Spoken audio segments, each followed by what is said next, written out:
Hello, hello. So I'm going to try something new today. I kind of started this wood burning here, but I'm going to continue it during this reading. Kind of wanted to put out a little bit of my art and some of my passion, mix my passions together, you know. So I kind of started it already. Today's thing is follow your dreams. Like, it's been real prominent in my field lately. Follow your dreams, follow your dreams. So maybe someone needs to hear that today, just like I need to hear it, to follow your dreams. So we're going to go Aries through Pisces. And yes, I will get all the way through Pisces this time. My bad, y'all. And we're going to do some like collective tarot reading with some wood burning and some channeling. And I'm going to keep going until this piece is done. We're just going to keep on keeping on. So thank you for being here. Hi, Mom. If you're new to my channel, I appreciate you checking it out. Some people call me Crystal. Some people call me Criddle. My old name was Nacho Mama, but I've moved my name to my book name called Say You Love. Say You Love with Crystal Lavender, and I am Crystal Lavender.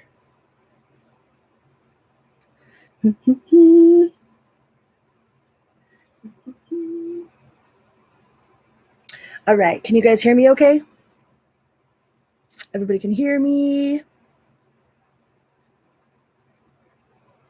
Can you hear me? Can you see me? Insert wink from Harry Potter, right? All right.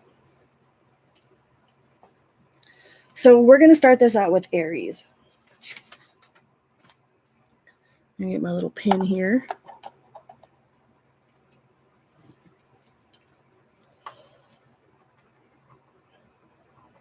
Write down some new timestamps.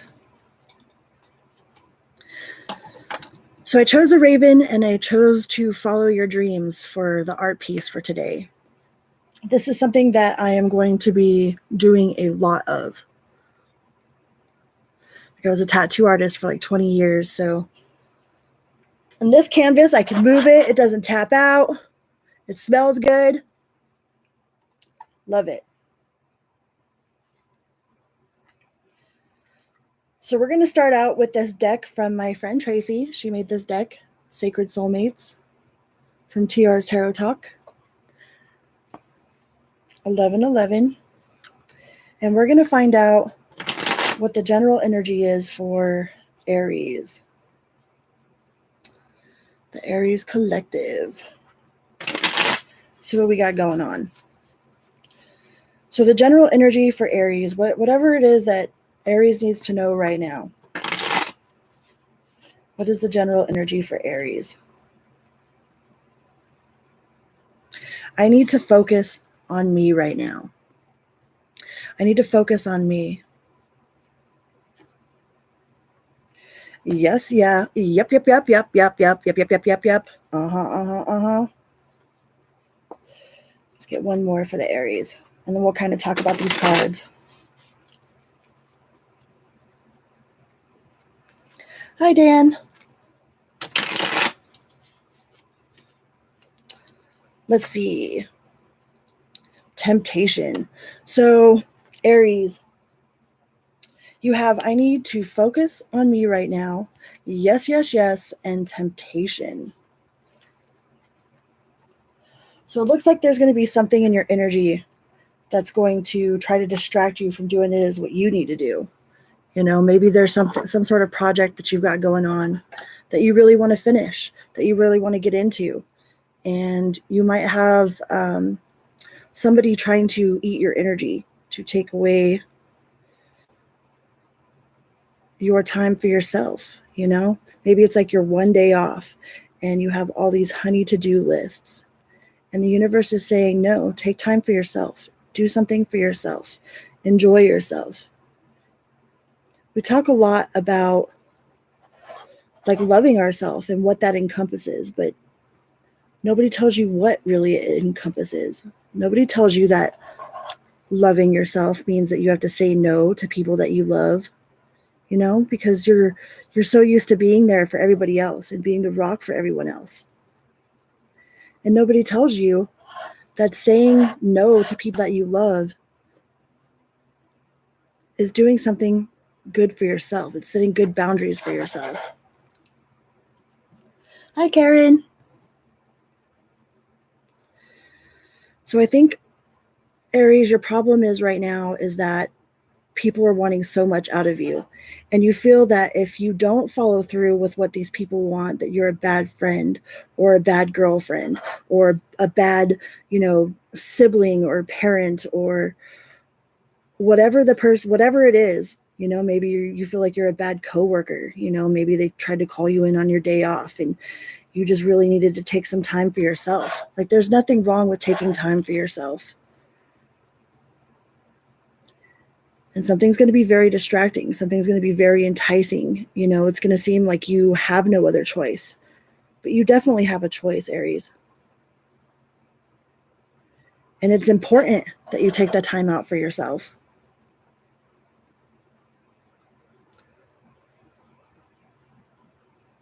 Yeah, I already started this wood burning a little earlier. The theme for today is to follow your dreams because they know the way. They know the way.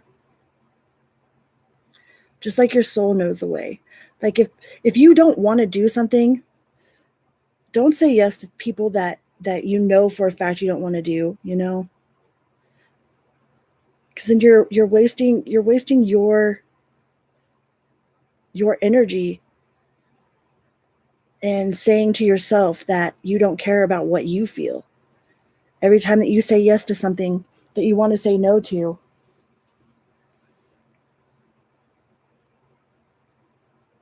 you're telling the universe and you're telling other people around you that you don't have the love for yourself, And how is somebody else going to respect you and love you if you don't love and respect yourself?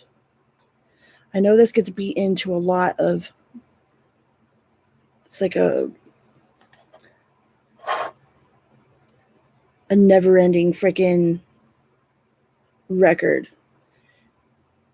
And it's easy to say, but it's a lot harder to do when it's somebody that you love.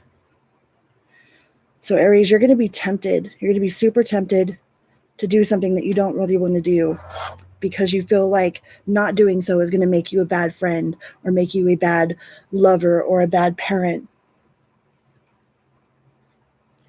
And you're none of those things. You're not a bad parent. You're not a bad lover. You're not a bad person.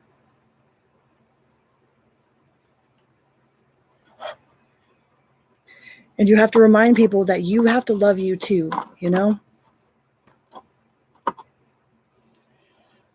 What else can we get for Aries?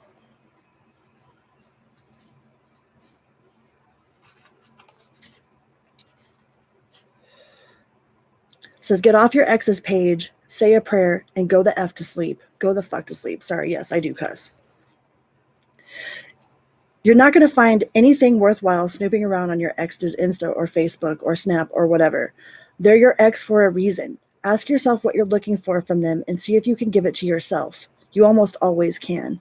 Then say a little prayer for all the lumpy, bumpy, broken hearts in the world, especially your own. Double brownie points if you can manage one of your ex's heart. Manage one for your ex's heart too. Okay? So yeah, don't go snooping around on pages or places that it's going to make you feel bad, unless that's your intention. You just want to feel bad for the day. You want to know what somebody else is up to. You go stalking on your ex's page and see something that you don't want to see. Well, I mean, don't be asking questions you don't want the answer to.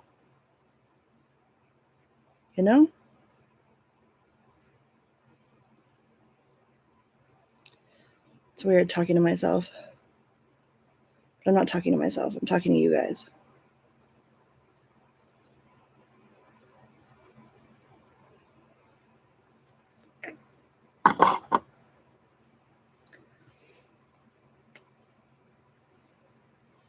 Yeah, where's the nice guy, right?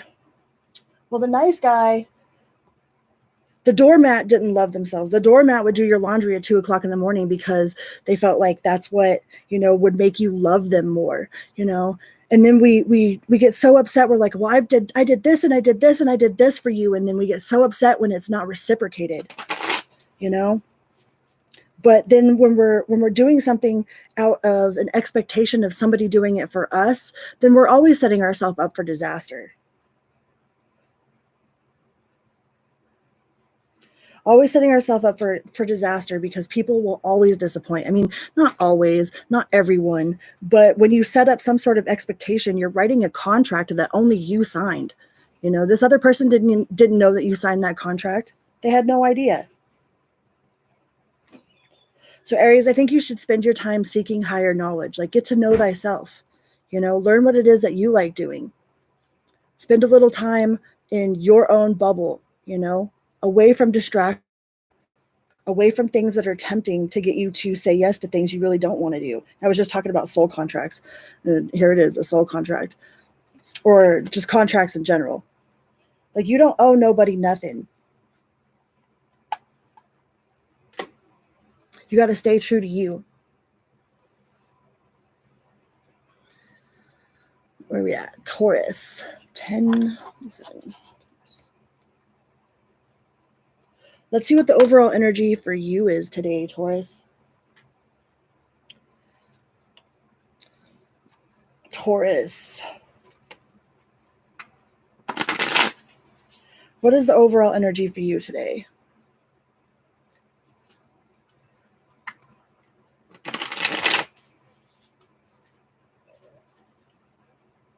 I read this book one time that my aunt suggested to me, and it's called Why Men Love Bitches.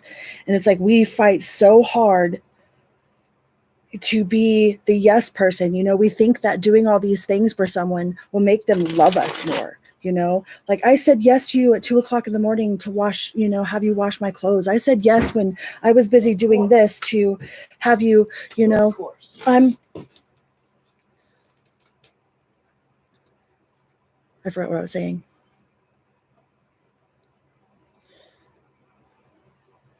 It's like, if you drew this card, perhaps it's time to ask yourself, is this person even worth it? We write all these silent contracts and expect people to uphold to them, but they don't even know. They don't even know that that's part of the contract anyways. Taurus, what are we doing for Taurus?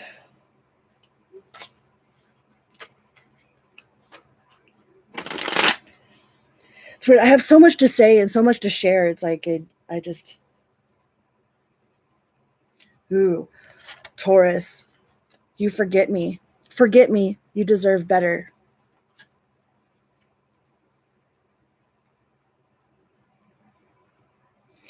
The universe hookup.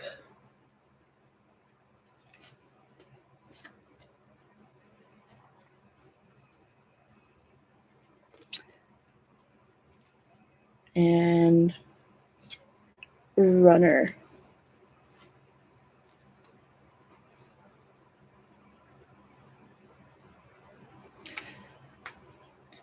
Codependency and longing addictive behavior. So Taurus, I feel like either you or someone that you're dealing with is in a very poor me. They got like a poor me attitude, And if somebody tells you that you deserve better, believe them, Don't go out and try to do things to, like, they're telling you the truth. If somebody's like, oh, you don't deserve this, you deserve better, it's because they already know that they can't live up to your level of loyalty or your level of love and reciprocation. I mean, people will tell you the truth. If you pay attention and you're really watching, like, people will tell you exactly who they are. People will tell you exactly like what intentions they have for you. And if somebody tells you that they're not good enough for you, don't try to change their mind. Don't try to change their perception of, what they've got going on with you.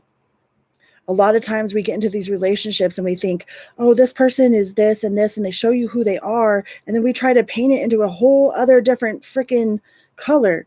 You know, and they told you the whole time who they were. They told you that they weren't good enough for you. And you figure that you can save them or you can help them in some way. You know, don't be over here. Don't be Captain Save-A-Ho over here, you know, because that stuff, if someone can't help save themselves, then how are you supposed to help save them? That's one thing that I've learned in like addiction recovery and stuff like that. Like, you can't help someone that doesn't want to be helped. You can't help someone who doesn't ask for it at all. If you're over there giving your advice to people that never even asked for it in the first place, like, of course they're not going to take it. They didn't even want it. And if somebody tells you that they're not good enough for you, then be like, all right, cool, and move on. Like, don't try to change that. Like, oh baby, you're so good. I don't know what you're talking about. You know, you're wonderful. You're this, you're that. You just have low self-esteem. Well, that low self-esteem turns into a whole other kind of a shit show that you don't need to be involved yourself in. Like, you need to find somebody that knows their worth, that knows what they can bring to the table, that knows that they're worth it. Because if you find somebody, if you know that you're worth it and you try to get with somebody that knows that they're not, they don't think that they are worth it, or know that they're not ready for a relationship, or think that they are, you know, not good enough for you, then that tells you what they think about themselves. That tells you that they don't have any self-esteem, that they don't know what they bring to the table. And if they don't know what they bring to the table, then how are they going to match what it is that you're bringing to the table?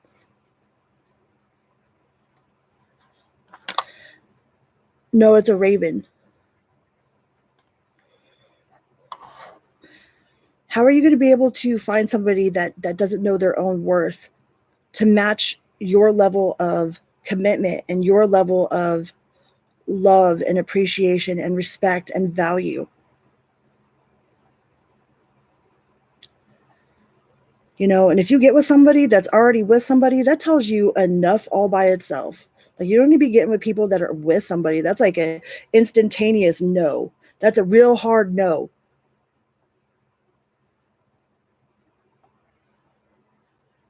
Because if they will cheat with you, they will cheat on you. It's just like watching carefully to who your friends are. You know, we have a tendency to think that we're special. Like, oh, this person won't lie to me, even though you've seen them lie to freaking everybody about everything, and even about the smallest, stupidest shit. You know, it's like shit they didn't even have to lie about. And you see them lie about it, then for sure they're going to lie to you about important stuff.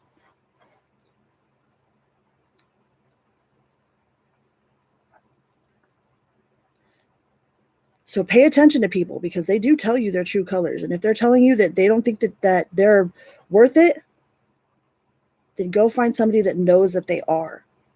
You know, and not in a cocky way, not in a,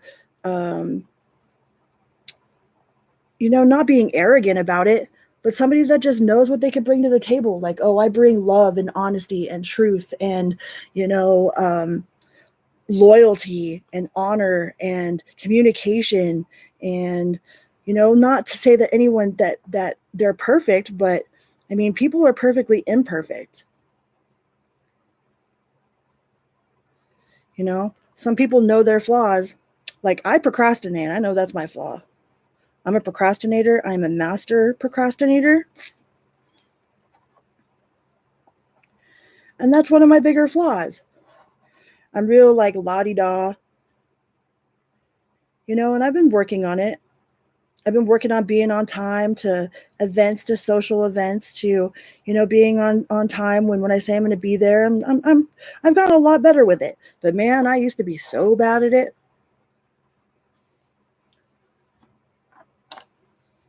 Hi, Amy. Hi, Jack. Thank you guys so much for being here. I super appreciate it. So, Taurus, if someone tells you that they're not good enough, make sure that you're listening. Make sure that you know that they're telling you exactly straight up. So when it all comes down to it, and you find out that they were telling the truth, like, you can't really be mad at them, because they told you from the get, I'm not good enough. You know? Let's see. What else do we got for Taurus? Yeah, boundaries are up. Under construction. Do not cross. I mean, boundaries are there not only for your protection, but for their protection too, you know? If there is caution tape around something, that probably means that it's dangerous. Like, you don't just go lifting up freaking caution tape, police tape that someone's put up and just go exploring some burnt down abandoned building. I mean, I'm sure there's some people out there that do, but if there is bridge under construction or caution tape up somewhere, like, don't go try to poke it. Some of y'all need to go through the friendship phase. If you're in a new connection, find out who this person really is. We have a tendency to jump in with people, instantaneously without knowing anything about them. We don't know what their favorite color is. We don't know what kind of music they listen to. We just get hooked on the pheromones and the emotions that are right away. And then we find out that we don't even like that person, 6 months into it. And you're like, okay.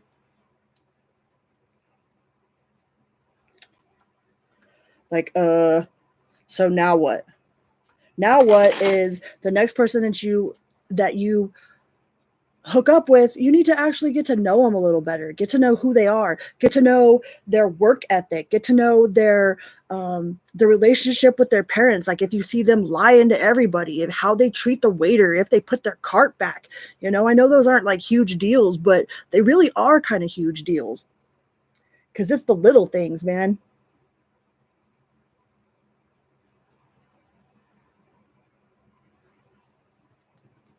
It's the little things that add up to the big things. And if you don't talk about the little things, things that are irritating you, or, the problems that you have, then they turn into big things. And then one little thing will make you explode.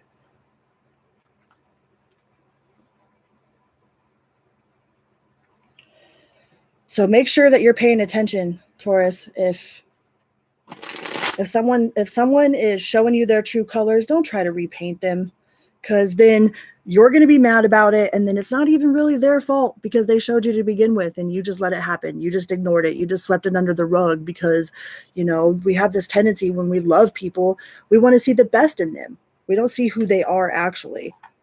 We want to see what we want to see, not what we don't want to see. So the sooner that you could pick up on any of these things, the better. And the next person that you hook up with, you need to really pay attention to who they are as a person. If there's someone, I mean, why do you want to be with somebody that you can't even respect? Like, if you don't respect somebody just in general, like, you don't respect who they are as a person, then why would you want to be with them?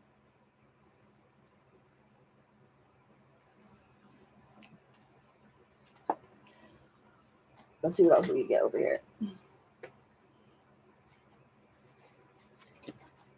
I've done that. I've most definitely done that. I've hooked up with people, and then they've definitely been not who I thought they were going to be, not anybody that I could take out into public with me, and then I was like stuck looking like a fool because I was with this person, because I didn't take the time to get to know who they were, or what they were about, or how they acted in public. I had this one boyfriend that gave me elephant eye, man. Like, anytime that we were out in public, I was like constantly apologizing for him, and I felt really horrible about taking him anywhere, because everybody was just like, what the fuck, dude? Like, who the fuck is this dude? But I didn't take the time to figure out that I couldn't fucking stand him. He was a surprise, long lost love that I thought was going to be totally legit. And, a long time passed in between the time that we seen each other. And when he showed up at my doorstep, all like, hey, I'm here, with no bus ticket home. And I could not stand being around him. I could not stand taking him into public. But that was a hard lesson to learn. I've learned a lot of them hard lessons, man. I even wrote a book about it. Wrote a book about all the dumb shit I've done, and all the dumb things I've let happen to me. And I used to be really mad about it, but then I had to stop back and take accountability. Like, oh, okay. Like, this is why this is happening. This is happening because I keep letting X, Y, and Z happen, because I don't get to know people before I try bringing them into my world, And then I find out that I can't even stand this people. Can't even stand them. And then you're stuck with this person, that you can't stand, trying to make it work, trying to cram a freaking square into a round hole. Like, sure, you could file down the edges, but it'll always be a square. So Taurus, I think whoever it is that you are entertaining or have thoughts about, I think you should really get to know them, get to know who they are as a person. If they can hang out with your friends, if they can, you know, like be incorporated into your world without it being a complete disaster. A smooth square, right? A smooth square. But if you look at it at a different angle, then it's depends on where the light's at, right? Made it to page 40 of my book. What's on page 40 of my book? Let me see. What do we have here? So this is my book. Oh, there's all the light above it. So this is my book. It's called Say You Love. And I wrote this whole thing, the whole entire thing I did on my phone. This was all done on my phone. So if you think that you don't have the capability to do something, or that you don't have the tools, or the this or the that, like, I guarantee you, you have everything that you need to do something freaking amazing. Okay? Because I did all of this from my little bitty phone. And I use talk to text. So if you ever need help, you know, wanting to know how to write a book, or need some inspiration on how to do mind mapping and that kind of stuff, like, hit me up. I will definitely help you. I'll definitely help anybody.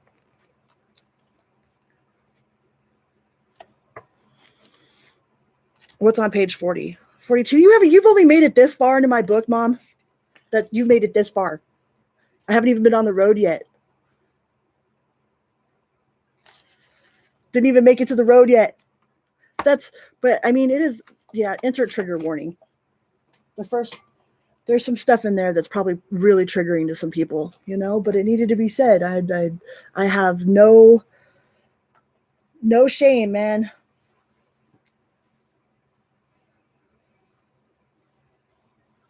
Yeah, true that too. Fit into someone else's bubble. Try to change who you are to fit in someone else's bubble. What do we do? Taurus? Let's do Gemini. The Geminis. 27. I'm just going to ramble and talk until, you know, I'm done doing this piece. So I kind of started it at first. I didn't start the whole thing off. You know, and this is something that I'm going to be doing a lot more of. I'm doing Aquarius. I'm doing them all in zodiac order. So Aquarius is kind of towards the end, but I am going to do Aquarius. So it goes Aries, Taurus, Gemini, Cancer, Leo, Virgo, Libra, Scorpio, Sagittarius, Capricorn, Aquarius, and Pisces. Right now we are going to do Gemini. Gemini, what's the overall energy of what it is that you need to know right now? What is the overall energy of what it is you need to know right now? Gemini. Friendship phase. We got the friendship phase. Is this you? You putting somebody else in friend zone, or somebody friend zoning you?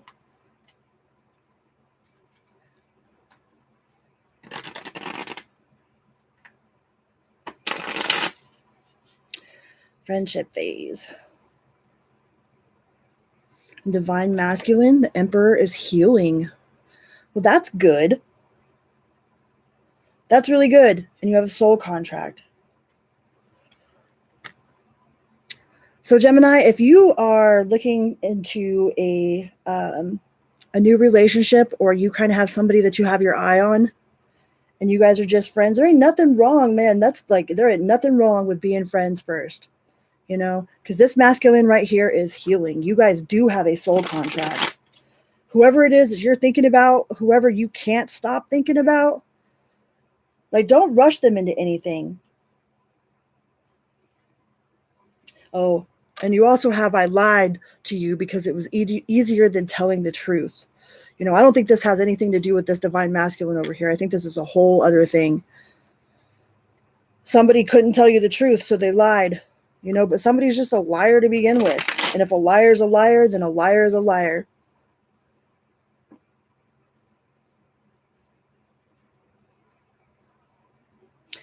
So you have the divine feminine and the divine masculine healing. So you guys are both doing your healing work. You guys are both working on yourselves, improving the areas that you need to improve, taking accountability for your own bullshit. Whoever this is, I don't think that lying thing had anything to do with this. I think that's just a side note. That was like a side note. That somebody lied to you because they were a fucking chicken shit. And that's all there is to it. There is no, I don't know if it was a partner, a friend, a relative, or whatever it was, but whoever lied to you, they lied to you because they're fucking chicken shit. They're two-faced, they're chicken shit, and they don't know how to be accountable, And I'm sure that hurts, but it is what it is. But this divine, let's get back to this divine masculine and divine feminine up here. Y'all are doing the work. Like somebody that you have your eye on is doing the work and you're doing the inner work. So right now you guys are in the friendship phase, and that's totally okay, man. That's totally okay. Ain't nothing wrong with being friends. Friends is what holds the foundation of a relationship together, is actually being a friend with somebody that you could go out and go do things with. Somebody that you can be a friend to and then be a friend to you above and beyond anything else. Above and beyond anything else. Like a friendship is super important in a relationship. That should be the basis of all relationship. But most people don't even know how to be friends. But that person that lied to you, Gemini, that's just who they are, And if we always be trying to paint other people colors, like we see them lie to everybody else, see them lie to their friends, lie to their coworkers, lie to their, like, everybody around them, but we don't think that they're going to do that to us, and then we find out that they do. It hurts, man. I'm not saying that it doesn't hurt, but they showed you, they told you who they were.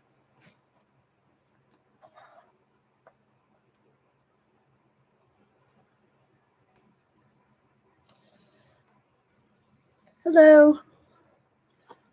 So Gemini, I wouldn't focus too much on that liar and keep focusing on this divine masculine, divine feminine healing, because that's exactly what needs to take place. Shine your light so I can find my way. Yeah, by you healing you, they're taking your lead, by them seeing you work on you and do the inner work and, take accountability and take time to heal yourself and to get past whatever it is that you got going on. They're going to see you do that and they're going to be inspired by it. And it's going to inspire them to keep working on themselves, and that's how you feed into a relationship, You feed into each other by working on yourself, because people will follow by example. You can't tell somebody to go do something that you're not going to do yourself. Who wants to listen to that? All right, let's do Cancer. Where are we at? 3303.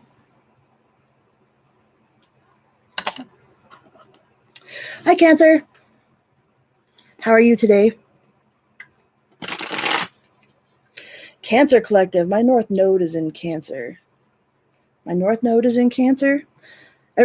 definitely recommend everybody check out their star chart. Like, it's like your XYZ, like who sunk your battleship, of where all the planets were at the exact time of your birth, where all the planets were the exact minute that you were born. And they change by like minutes, sometimes seconds. So you have to have your birth certificate, and there's so many apps available out there, but understanding your star chart and like who you are on a deeper level is life transforming. Like it's transformed so much within myself just to know like my patterns, besides like my patterns from my everyday life, but my cosmic patterns. Cancer. What do we got for Cancer?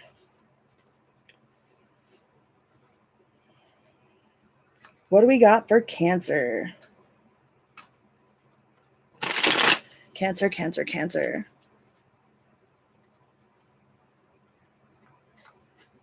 seeking higher knowledge.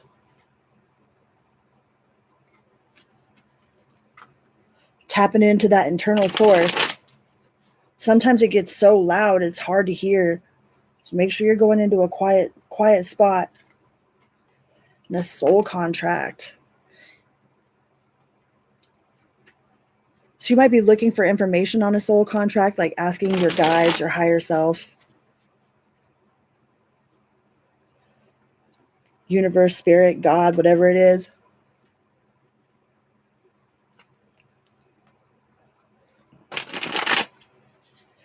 You might be inquiring about some sort of contract, trying to figure out if it's a karmic contract, a soul contract, like you want to know where all the pieces are. Sometimes you got to let it play out to find out, you know?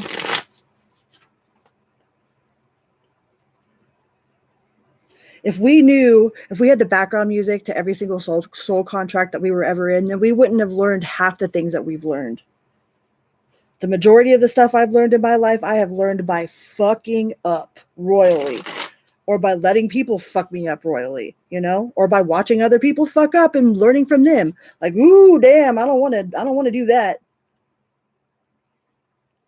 Says, I will come back for you, but first I have to sort some things out to do.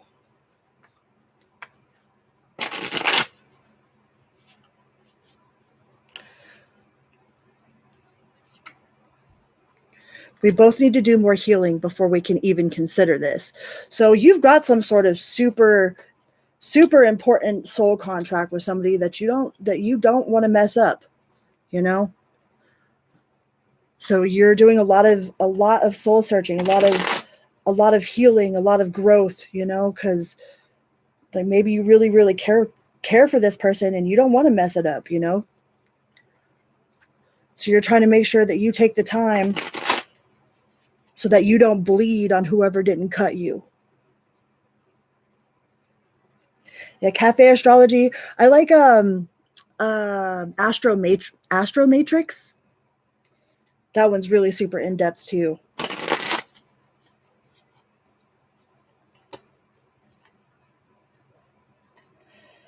Let's see, what else can we get here?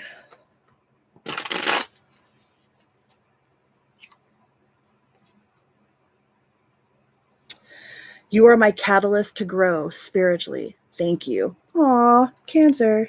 That's beautiful. Like, not only do you have genuine, pure love for this person and you don't want to hurt them, they don't want to hurt you either. Like, you both have this real pure type of love, and you're learning self-love, and you don't want to bleed on somebody that didn't cut you. And that's pretty badass, Cancer, because most people aren't like that. Most people aren't willing to look at themselves and know that they aren't like relationship worthy. I wouldn't say worthy, but like ready, you know, aren't ready to tackle those real deep, super committed relationships because they have so much going on inside themselves already.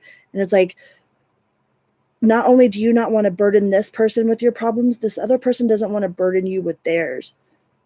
So it's like there's a very mutual, like beautiful kind of love that you guys have for each other. That's actually really, really nice to see coming in and reading, not just talking about liars and somebody being a douchebag, you know, like this is, you know, like you are seeking higher knowledge about this soul contract. It's like, I will come back to you, but first I have some sorting out to do. We both need more healing before we could even consider this, and you are my catalyst to grow spiritually. Like, thank you. That's freaking beautiful. You know, and in looking up your North Node, talking about your North Node, it has a lot to do with like your past life stuff, what you're here, what you didn't complete your past life. So what your journey on this plane is in this existence to learn in this life.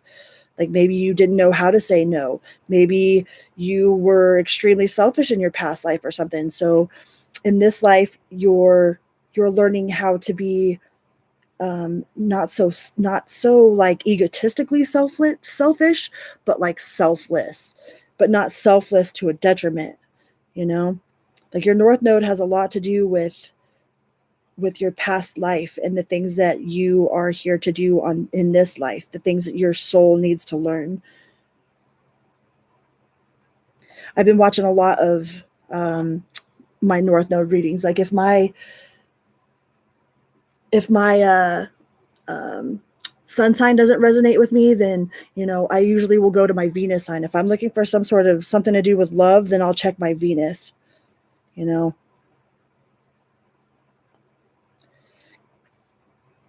I really do think that your star chart is super important. I'm always trying to figure people's star charts out, and if somebody doesn't know their star chart, then I'm always trying to help them like figure out how to find out more about themselves and about, because we always just think we're this one thing. Well, I'm this sun sign, you know. I act like this because I'm this sun sign.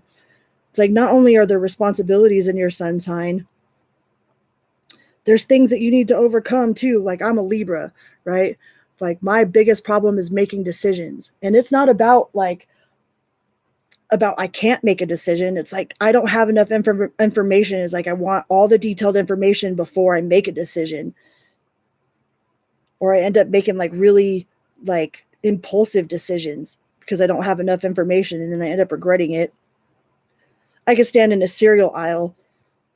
When I was younger, I could stand in a cereal aisle forever trying to figure out what kind of cereal I wanted because there were so many options and it was really hard to choose which one to get. It's like now I know exactly what I want, so I don't even mess with any of the options. I just go right to it. I've already have enough information, you know, and go right into it and pick out that cereal. So it's not that Libras are indecisive, it's just that they don't have enough information to make a decision.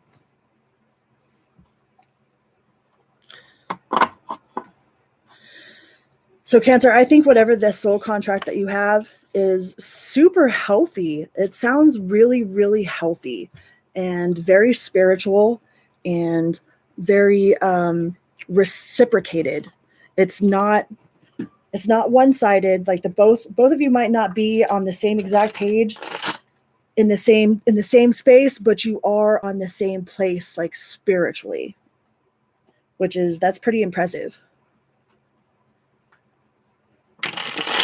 So let's move on to Leo. What do we got for Leo?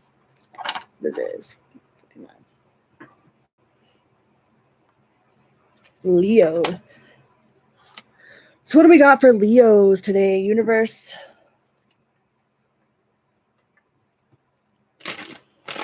Leo. What sort of messages can we get for Leo? Ooh, your move. Some sort of standoff. Manipulation games. Boundaries are up. What do we have at the bottom of the deck? And we had long-term intention in reverse. So are you playing chess? Are you playing mental chess with somebody?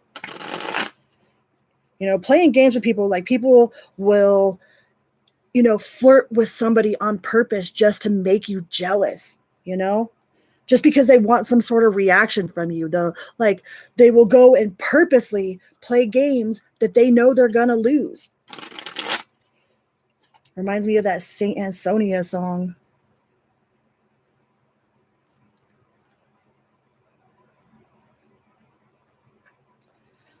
I don't think you guys are mirroring each other. You guys are repelling each other. It's like this battle, this battle of mental, like you're playing mental chess, but it's all games, Leo. It's all these games that you are playing, and you're playing games that ain't nobody gonna win. Nobody's gonna win this game. It's gonna be a constant back and forth. You know, there is no mirror. There is no like give and take. It is repellent. Like you guys are repelling each other. But it's because of these games. You know, it's like, no, you're good. I haven't got there yet. I'm on Leo. So you guys are repelling each other, and it's like them stupid games, like, you know, acting like trying to get someone jealous, acting a fool on purpose so you can see if someone cares for you, you know, like being like, well, I'm gonna leave, you know, just to see if someone will chase you. And it seems like you guys have been playing this game for a long time, like, and it's getting to the point where it's not even, it's like repelling, it's repulsive. You guys are repulsed by each other and the things that you've done to each other, or the things that you've said to each other, or the things that they've said to you, you know, but it takes two to tango, man. If someone's playing games and you're playing into their games, then you're agreeing to play into that game. You know, you're agreeing.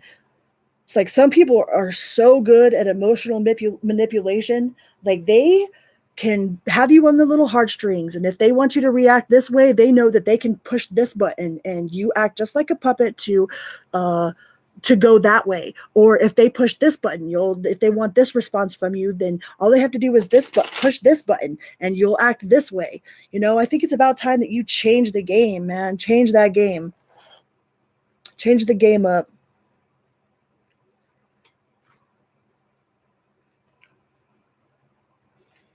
Because you guys are just hurting each other and hurting yourselves by playing games that you know you're not going to win.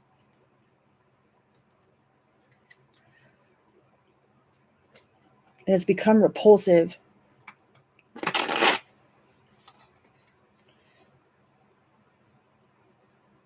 Have you ever been in one of those where, like, you can't stand a person, you can't stand the way they look, the way they smell, how they chew, you know, like it gets to the point where they're breathing and you wish a motherfucker wouldn't breathe no more.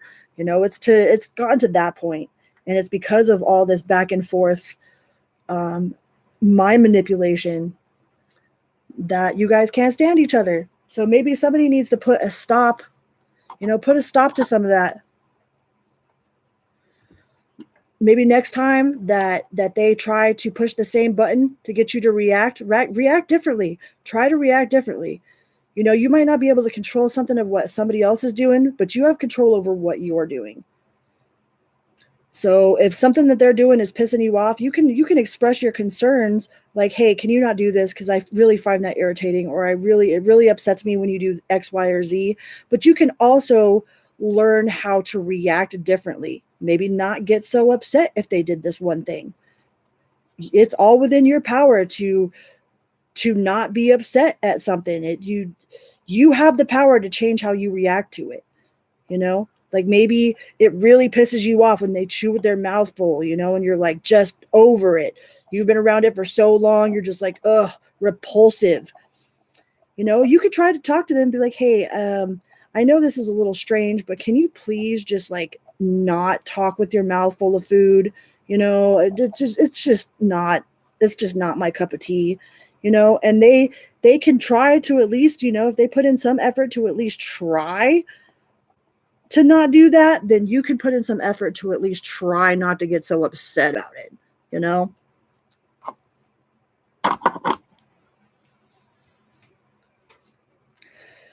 All right, let's go on to Virgo.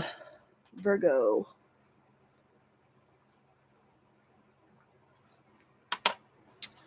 Virgo, Virgo.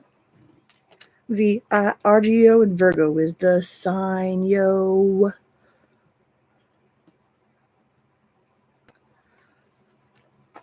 Thank you guys so much for being here.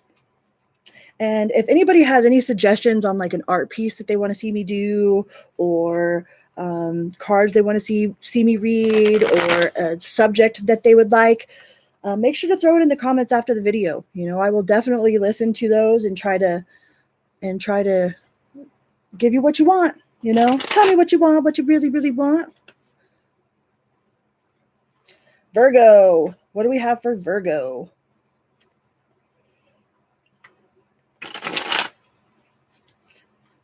These cards are super pretty. My friend Tracie from TR's Tarot Talk 1111 made these cards. It's totally inspiring. I love using things that people have created themselves, you know.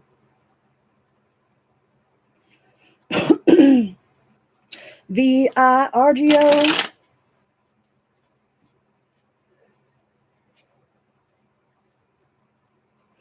I'm going to pull one of these. Let's get you one of these cards. Yeah, Mom. My mom's a Virgo. She's totally Virgo.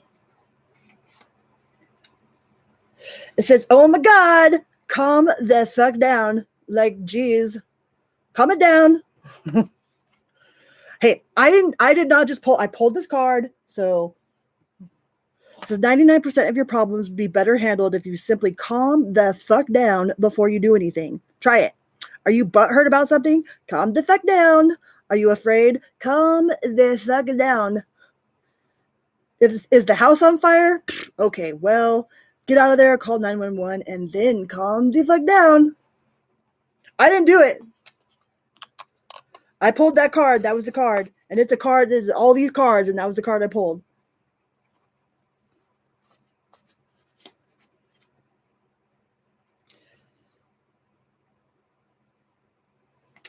And this one says, feel your fucking feelings. So it's like, calm the fuck down, but don't like invalidate how you feel. You know, like you're just because when you feel something, that automatically makes it valid. I don't care who agrees with it or not. You know, I don't care who agrees with whatever it is that you're feeling. If you feel something, it automatically makes it valid.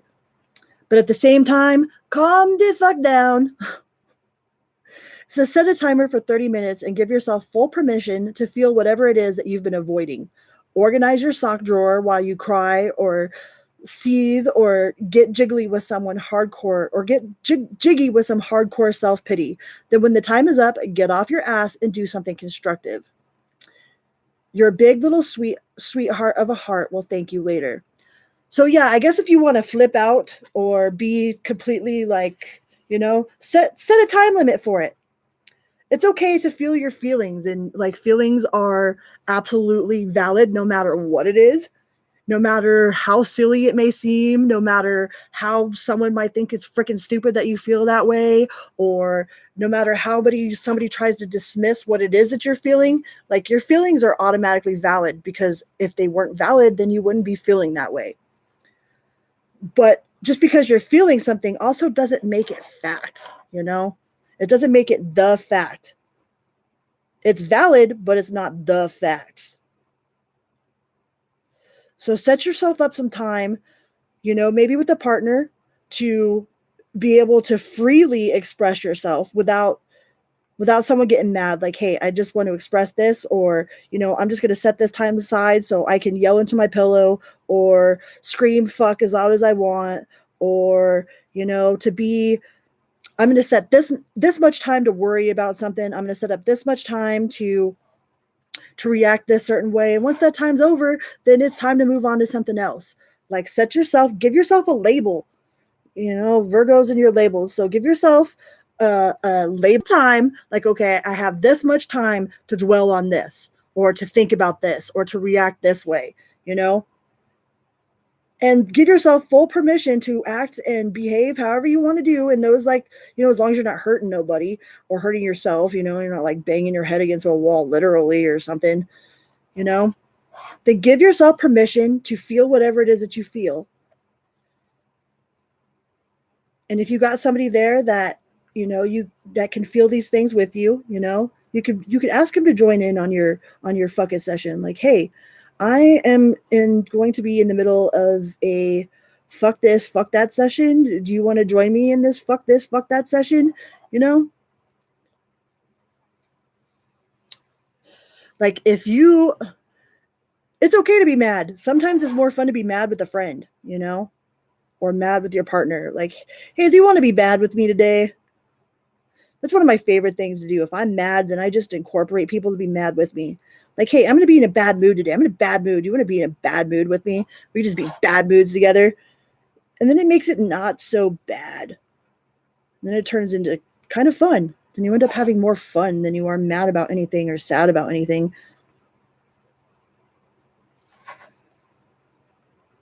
And I always like avert to the bad Russian accent. If you talk like this when you are angry, you know, it's really hard to scream and yell and act a fucking fool if you talk in a bad accent. You could talk in whatever bad accent you want, but next time you are really mad, try talking in this bad accent.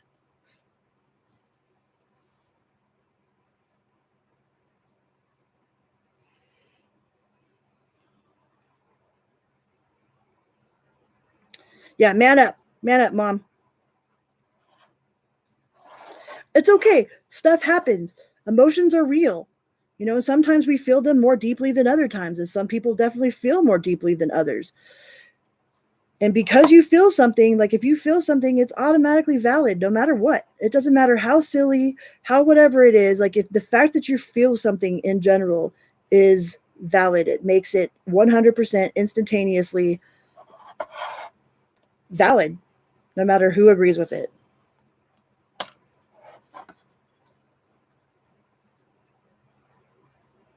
Let's put this happy little beak on this here bird.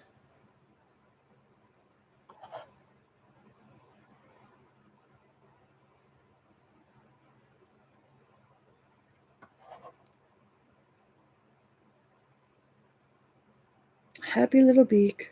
Moment of silence for this happy little beak.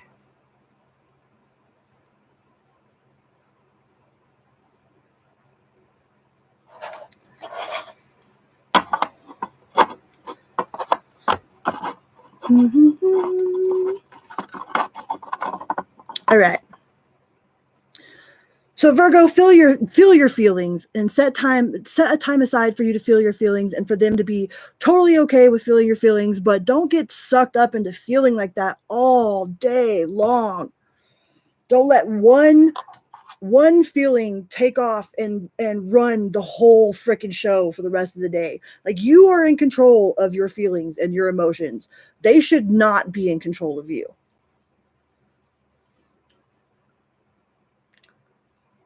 All right, let's move on to Libra. 5604. Libra, Libra, Libra. What do we got for Libra? So if anybody has any sort of ideas for an art project, you know, something that they would like to see me burn or anything like that, like I said, after the video is over, after the show is over and I've exited stage left, you can drop a comment and I would love to see what you guys would like to see. Libra, what do we have for Libra? This Libra quit her freaking job. Well, she put her 2 weeks in. I put my 2 weeks notice in yesterday for my job because of some stuff that went down, and yeah, nope. We will see what happens. Small talk and catching up. Aw, somebody wants to chit chat with you.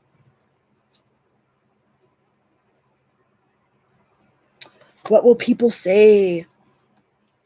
Who cares? It is none of our business what other people are saying. I'm feeling things I've never felt before. I need time to process. Okay, so maybe some of you are getting caught up in some he said, she said. Don't be getting caught up in no he said, she said either. You know? Gossip is the devil's radio station.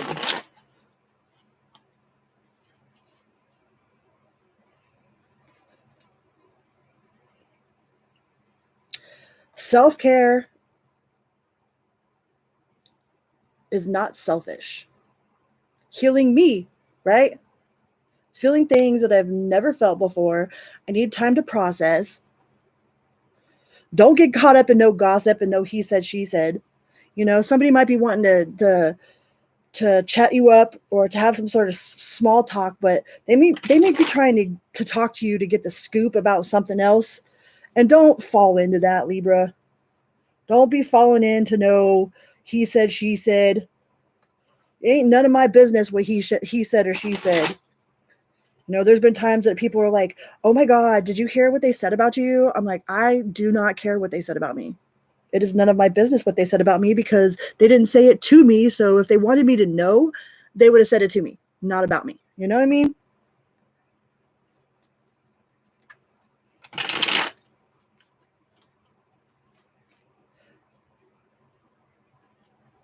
And if you stop, you know, listening to that kind of stuff and just go about your business and do what you got to do, the truth will always, like, the truth always stands out. Like, you don't have to fight for it. You don't have to fight for your side of the story. You don't have to fight and confront somebody that said some shit about you or whatnot. Like, who cares? Who cares what they're saying? Like Cat Williams said, haters make you famous. Haters make you famous.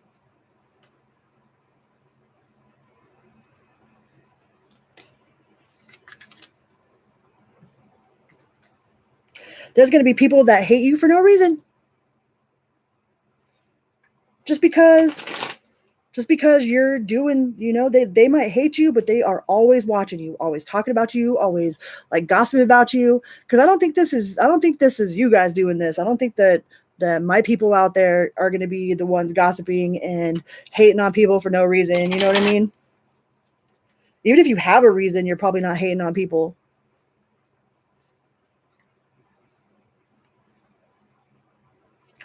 Ooh, surprise, manifesting union. Libra, you might be manifesting something. Seeking higher knowledge. This one has come out a bunch today, the seeking higher knowledge card.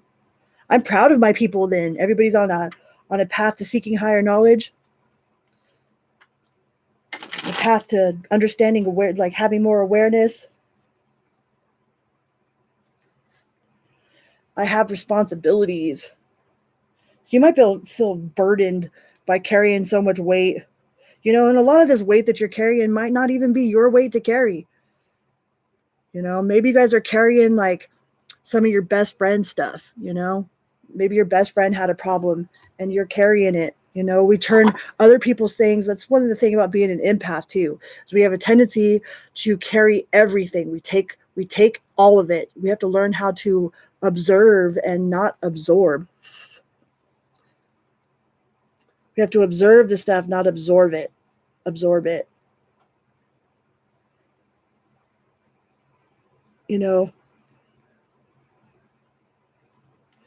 We make other people's fights our own fight just because they're our people, because we're loyal, but like, we're loyal to a fault, man. Don't be loyal to a fault. Sometimes that loyalty can get you into trouble.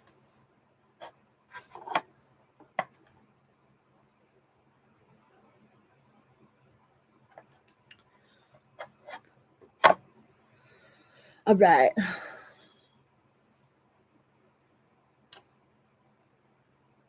You have a best friend that tells you all the dirt on her boyfriend, you know what I mean, when they break up. Or, their girlfriend when they break up. And then they end up right back with this person. And you have to sit there and you have to know all this dirt on this person. And act like you don't know. You know what I mean? Well, I guess you don't have to act like you don't know, but like, don't go spreading all your business around when you're angry. And don't go taking sides just because someone's mad or upset either. You go jumping on that bandwagon.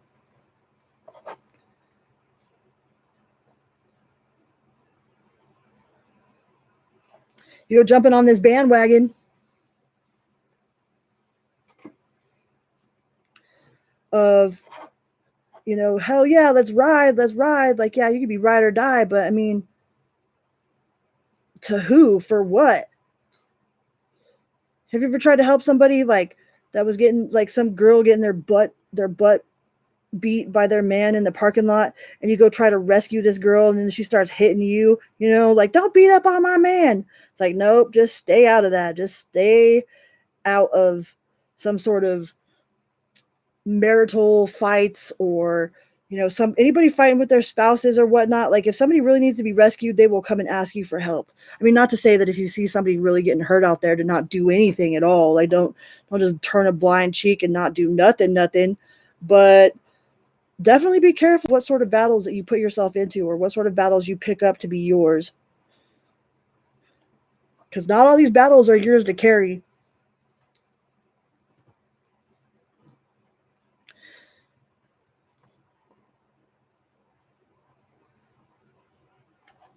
Dun, dun, dun, dun, dun, dun. Let me see. All right, Libra. That was Libra. So don't be picking up other people's battles. Don't be getting into no gossip. What they say is none of your business. Who cares? Who freaking cares. Don't care. I don't care. And if you say you're sorry 500 million times a day, if you're constantly like one of those people that are like, I'm sorry, I'm sorry, I'm sorry. It's like, I'm sorry I'm talking. I'm sorry I got in your way. Try to have like 2 or 3 less I'm sorries throughout the day, you know? Because I mean, really, are you really that sorry? Are you really that sorry that many times a day? Probably not. So if you're one of those people that are constantly like, I'm sorry, I'm sorry, I'm sorry. I know that that is a trauma response or something to do with like childhood and how you grew up or whatnot. But try to have at least 1 or 2 less I'm sorries throughout the day. I don't know who needs to hear that, but all right, let's move on to Scorpio.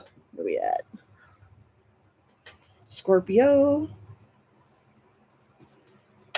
What do the Scorpios need to know right now? My Scorpio people.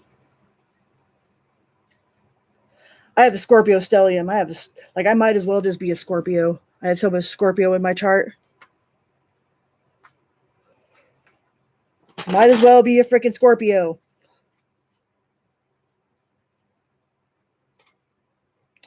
Scorpios. What do we got for Scorpio?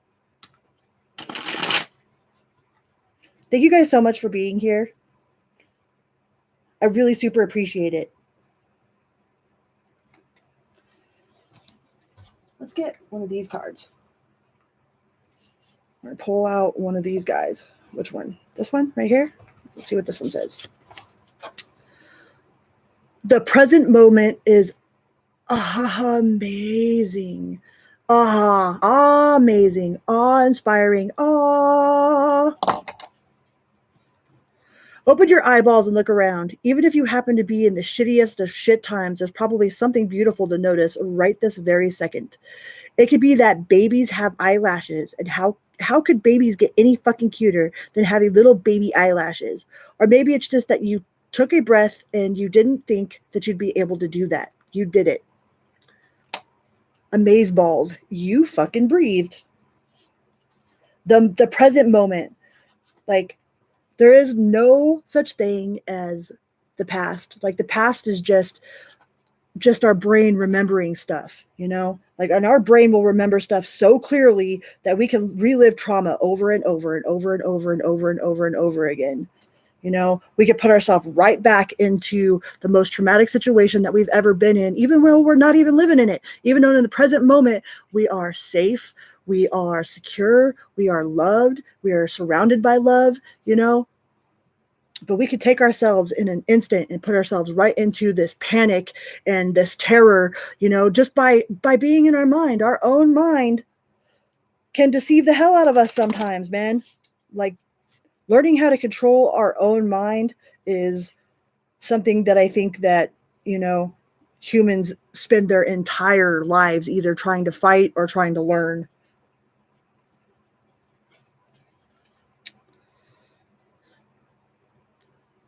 It says there are people who dislike you because you don't dislike yourself.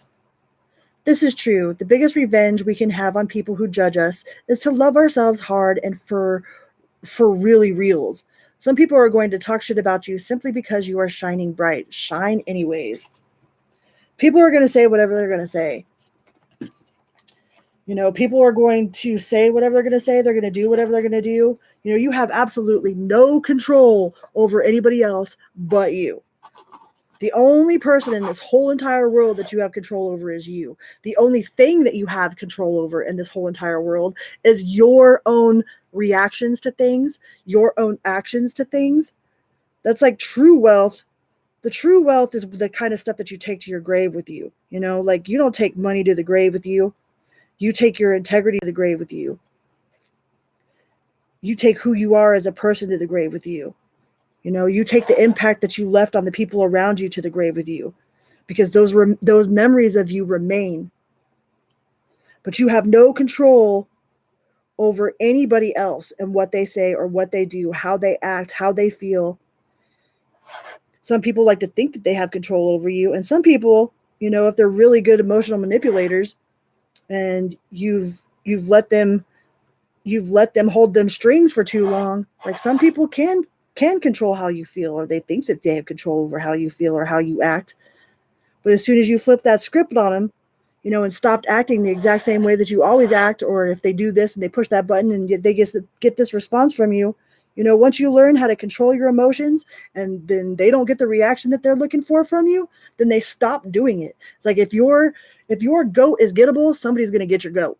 If your chain is yankable, somebody somewhere is going to try to yank that fucker. But if your goat ain't gettable, then ain't nobody can get your goat. If your chain ain't yankable, nobody can yank your chain because you ain't got no chain to yank. It's like you could try all you want, you'll end up hurting yourself.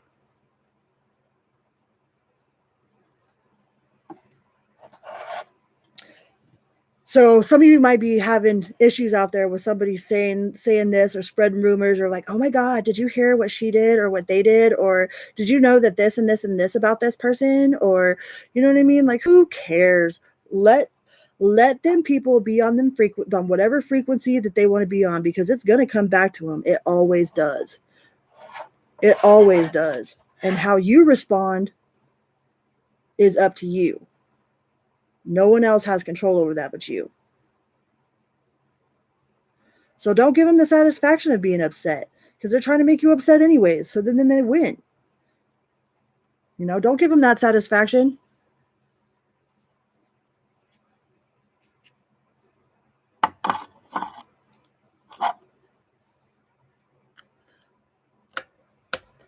Don't give them the satisfaction, Scorpio. Let them talk. Let haters hate. Let them say whatever they're going to say. It ain't none of your business anyways. It says, be the person you needed when you were a kid. I think about that all the time. Like when I was in hardcore addiction, man, and I thought of like my inner child running up to me all super bright-eyed and, like, what did we do with our lives? Like, tell me what we did, all just super explorative and bright-eyed and bushy-tailed and excited, and I had to tell my inner me like all of these horrible things, that I was doing and that I had let happen and, that I didn't do nothing about and whatnot. It broke my heart for my own inner child. That's why when I wrote my book, I dedicated it to my inner child. So that way, when my inner child runs up to me and she says, what did we do with our life? What did we do?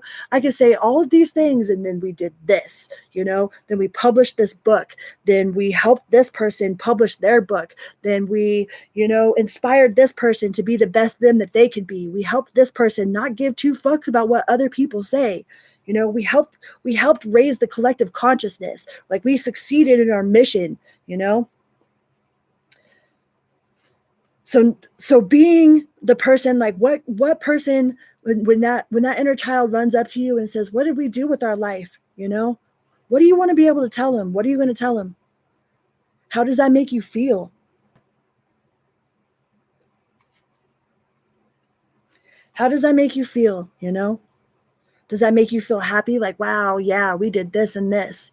Or does that make you feel like, oh, damn, maybe I need to step up my game a little bit. Maybe I need to, go and do some things that I said that I wanted to do, or do this for my inner child. Like that healed a lot inside of me when I thought about the little me running up to me, wanting to know what happened in life and how life was going to be, all super excited, like, and having to tell her, not being able to tell her all these wonderful things that I really wanted to tell her. It made me change like my whole everything, man. And the same thing goes with your kids. If your kid, if you're the kind of person you wouldn't want if you're dating the kind of person, especially that you wouldn't want to see you be with, your daughter be with, your son be with, or you're not the kind of person, like, would you want your kid hanging out with you if you're over here doing bad shit? You know what I mean? Like, there was a time in my life that I definitely wouldn't want my kid be hanging out with me, I was no good.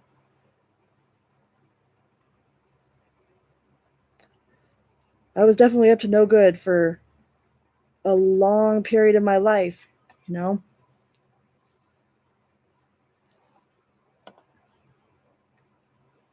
But I had no clue. That's the other thing about your parents and shit. Like, we have so many resources now to learn. Like, the collective consciousness is definitely waking up. Like, think about like my parents' generation and their parents' generation before them, you know, like how hush hush, they couldn't even have tampon commercials. You know, how are you supposed to live in a world where you can't even talk about your period without getting shamed for it, you know? And think about all the things that they had to suppress and to keep quiet. And they did the best that they could with what they knew, man. They did the best that they could. We are all just learning and walking each other home.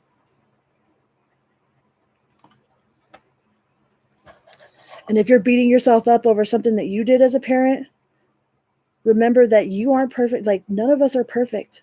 And that's kind of what makes you like stand out. And if you didn't give a fuck, you know, if you were like, oh, whatever, I'm the perfect parent, and like you had no like concept whatsoever that you could be doing it better, if you didn't feel like you could always just be doing better, then you probably suck as a parent. You know what I mean? Then you're probably one of those ones that's a really, really shitty fucking parent, and need to evaluate some of your things you got going on in there, you know? But if you're like, man, I could have done better. Every single parent I've ever known that's been a good parent, not a perfect parent. I'm not saying perfect, because ain't none of us perfect. But I think we beat ourselves up too much. So don't beat yourself up, you know? You might not have been perfect, but you've been perfectly imperfect. And they talk about all them soul contracts and stuff. No, them kids of yours chose you to be their parent. You know, there were life lessons that only you could give to them.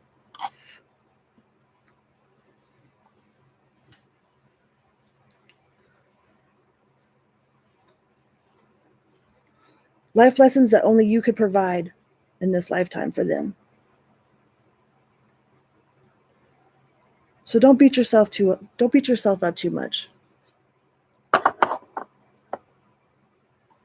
Where we at? Let's go to Sagittarius.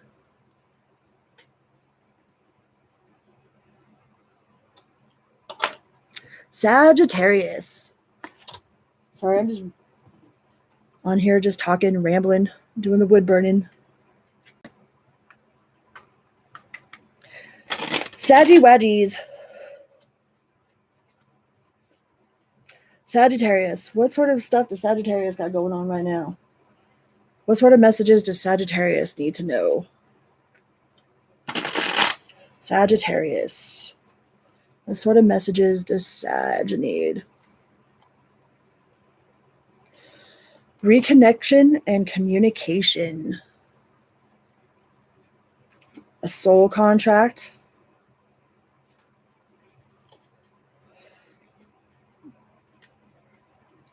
And seeking higher knowledge again. That card comes out. Let's see what other one we got.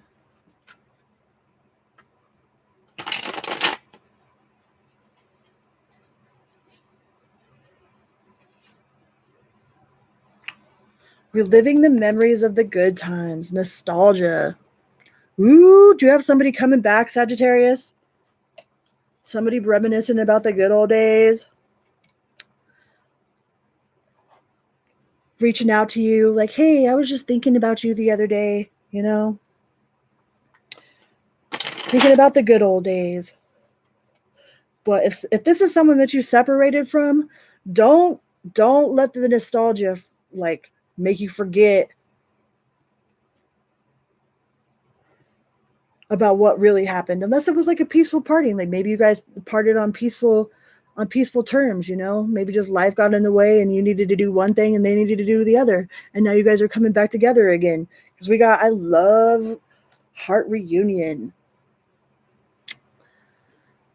So it looks like whoever that you're dealing with, Sagittarius, you're going to give this another shot. It looks like you guys have done some growing and some healing, you know? And it looks like you guys are going to give this another shot.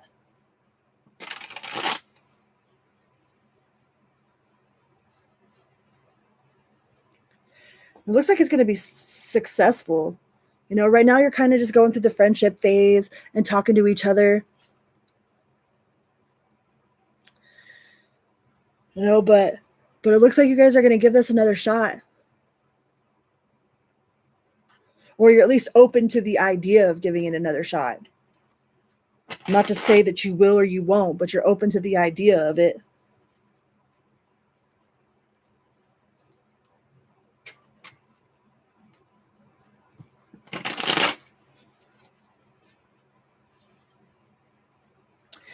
You are the catalyst to grow spiritually. Thank you.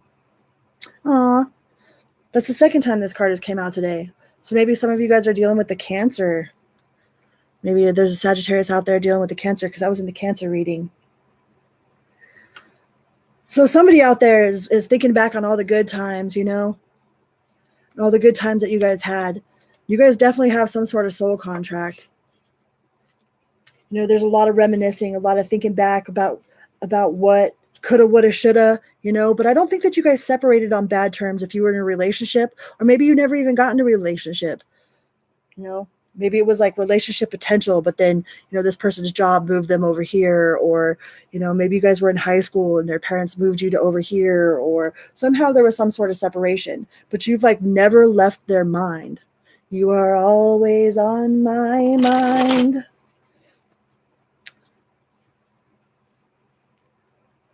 You are always on my mind. You shine your light so I can find my way, right? I think they've been watching you. They've been watching you. They've been reminiscing. You know, they've been like, man, I wonder what would have happened if X, Y, and Z would have happened, you know, or didn't happen. You probably would have fucked it up back then, but now I think you have an opportunity to make it good. You have long-term intention, forever kind of love. Ooh, Sagittarius. It feels really peaceful. Like, I like this energy. I like this energy, Sagittarius. So if you're thinking, if somebody just like hit you up out of nowhere, maybe not out of nowhere, but, you know, like you guys were friends or like an old fling back in the day, you know, maybe give this another shot. Give this a shot. Give this person a shot. Because I think that they've learned and grown. And I think you've learned and grown. And I think you guys can make something really super successful. You probably couldn't back in the day, and that's probably why it didn't happen, you know? There are some things that, like, if universe would have gave it to me way, like, a long time ago, I would have so sabotaged it. I would have so sabotaged it.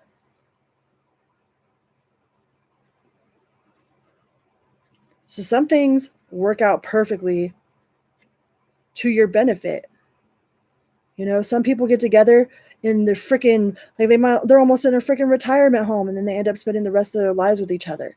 You know, but if they would have gotten back together, or if they would have gotten together before then, like, they probably would have, it wouldn't have been that way. It would have ended somehow or another. You know, something would have happened. They didn't have the lessons that they needed. They didn't learn the growth that they needed to be able to maintain that type of relationship with you. You know, then you guys would have ended up hating each other or something.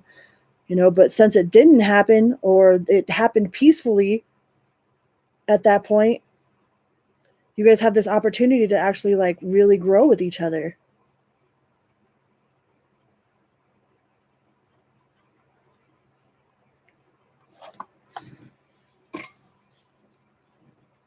And so if you're thinking about, you know, should I or shouldn't I with this person, I would definitely say yeah. Sagittarius, I would definitely give them a shot. Because they have done a lot of growing and a lot of healing and a lot of work so that they can make this successful now. They've been through all the bullshit to make it not successful. So now they can actually do something right with you. Capricorn, let's move on to Capricorn.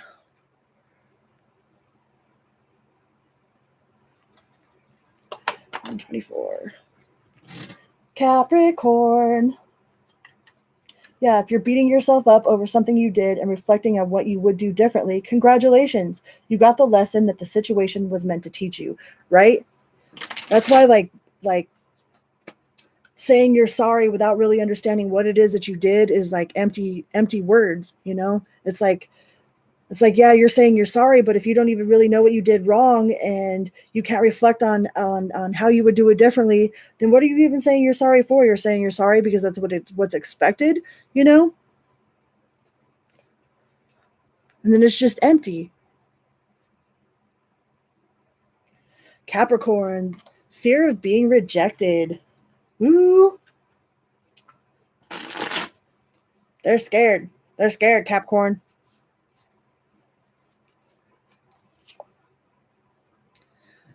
Don't want to lose half of everything, assets, or a block to my leaving, huh? Don't want to lose half of everything. I have a fear of being rejected.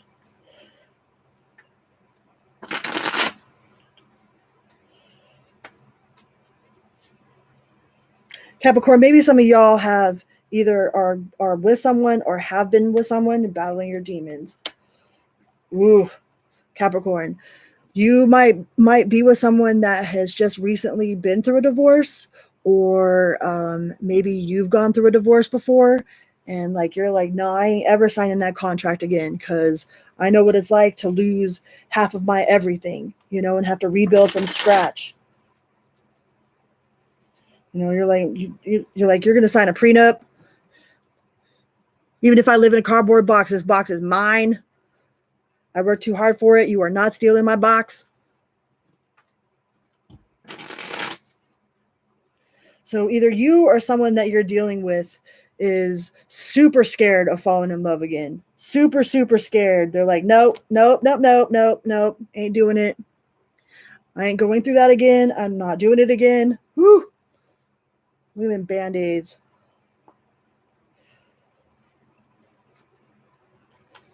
Like this person is really guarded or you're really guarded. And there is a lot, they have a lot that they are just not willing to get over or to let someone do to them again. Or you're not willing to, you're just not willing. You or them is definitely not ever trying to get married again. Steal your box. It's like someone has lost everything by signing some sort of contract, you know, and that might not even have to be with marriage. That could have to do with some sort of business, something, or with the house or something. You know, the end. Circles. Yeah, somebody is definitely not having it, Capricorn. And it's either because they've been through it before or they're scared to death of ever having to go through it.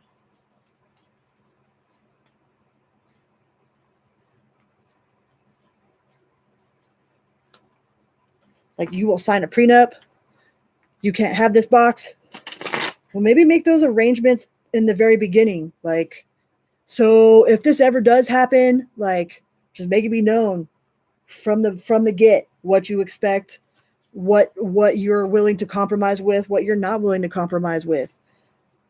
You know?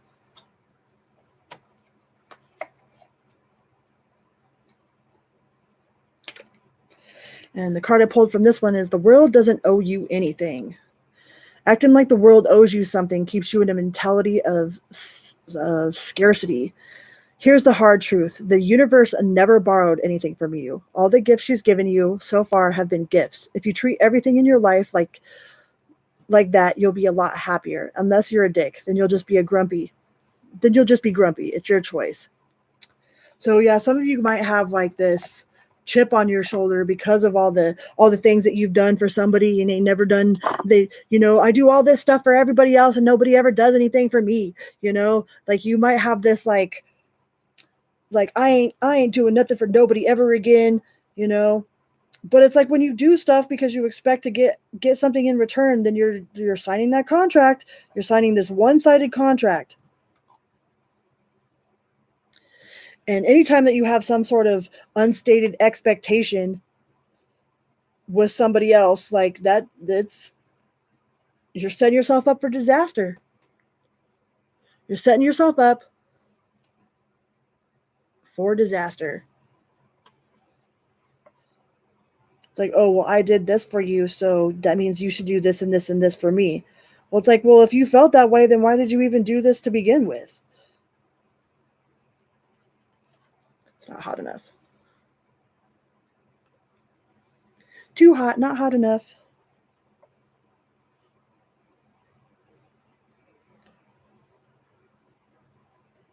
It's like every time I loan my tools out, somebody doesn't take care of them and nobody puts it back, so I ain't ever loading tools out again. Well, don't loan out tools that you can't afford to not be put back in its rightful place, And if somebody does do that, then don't ever loan them your tools again. Then you've learned that person cannot be trusted. It's like you don't have to take it personal. You just got to know who they are, who you're dealing with. What kind of person you're dealing with and who they are. And then take that as the price of whatever it was, like, oh, it might have cost me a dirty tool to learn that I can't be messing with this person, like it cost me this much money to find out that this person is untrustworthy, and just let it be at that. It doesn't always have to be so personal. Like, we as humans take things so personal.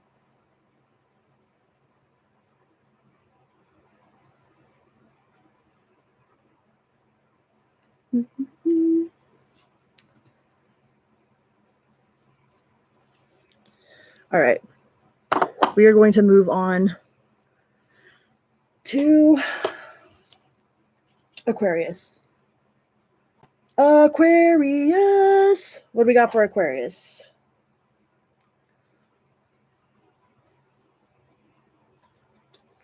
Aquarius. What do we got for Aquarius?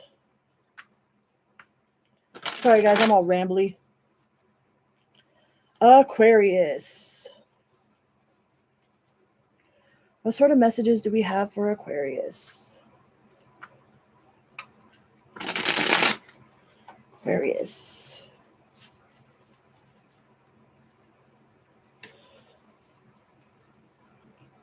Aquarius. Let's see.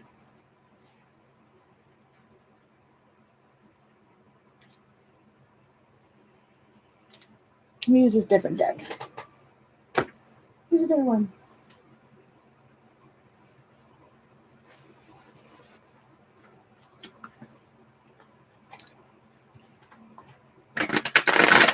Aquarius. What sort of messages do we have for Aquarius?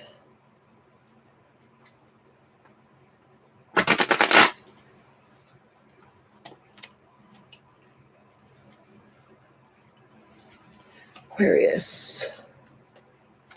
What do we got for Aquarius? Let's see.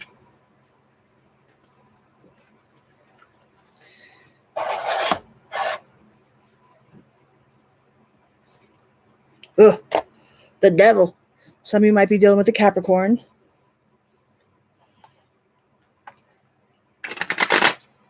Aquarius, are you dealing with the devil?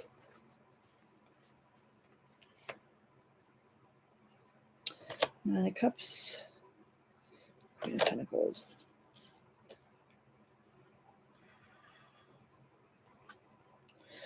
So Aquarius, you might be dealing with somebody that has some sort of addiction issues, either some sort of ongoing addiction issues. And it's like you feel like if this person would just stop smoking crack, that you guys could have the best relationship ever. I mean, but of course, man, if they would just stop smoking crack, you could totally be in a relationship and it would work out so much better. I think that goes for anybody. And it might not be crack. I'm just, there's definitely some sort of addiction here. And it's like if that would just go away, then everything would be perfect. Yeah, because you got the Lovers in the reverse, the Empress in reverse, and the Six of Wands in the upright. It's like you want so bad for this person just to stop doing whatever it is that they're doing, Like you love them so much. You love them so much for who you want them to be, Aquarius. But it's like your heart's not happy. It feels like your home's not happy. You are learning how to stick up for yourself. You know, maybe you are winning some sort of battle as far as that goes. Like you are learning how to stick up for yourself and how to actually implement your own wants and needs. But I feel like you might be dealing with somebody with some addiction problems. Yeah.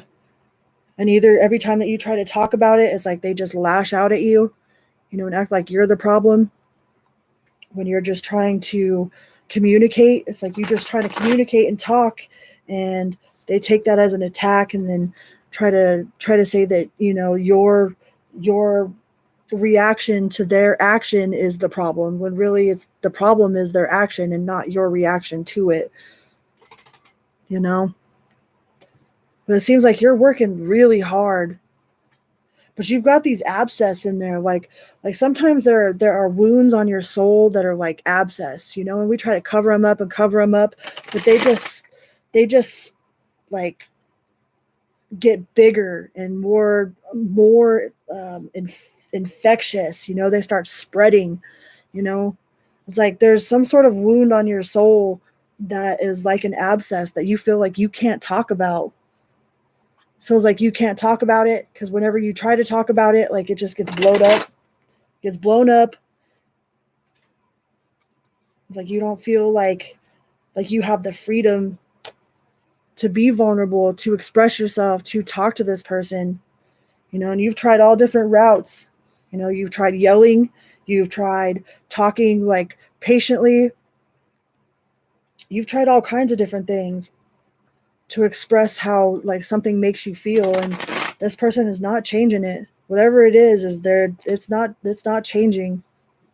And it's like you feel like if they would just change this, or they just would just do that. So yeah, you're like in your mind, you know, if they could just stop doing this, then everything would be perfect, you know. But how many times have you expressed it to them and you haven't seen any sort of action? You know, you haven't seen any sort of them seeing it any other way but your fault. Dropped a bunch of cards. And it's like, you know, everybody else knows. You know, and then they go running their mouth to other people about like how you're such a bad person because how you reacted to their action.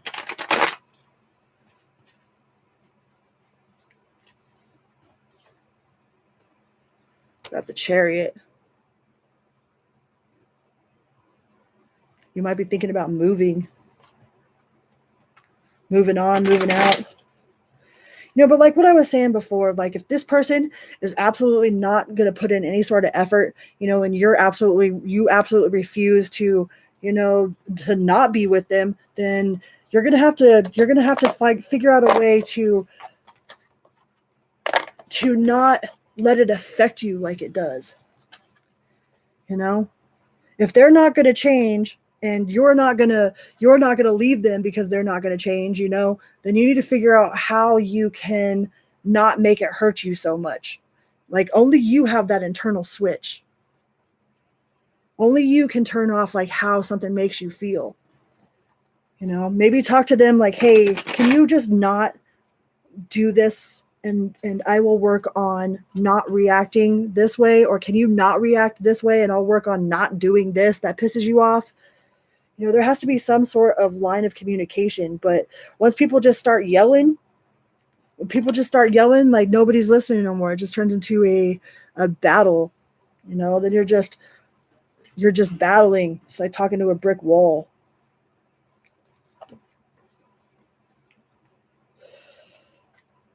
So whatever person you're dealing with, and there's I think they have some sort of addiction problems, either that they aren't telling you, you know, and then whenever you try to bring it up, it's like stormy weather.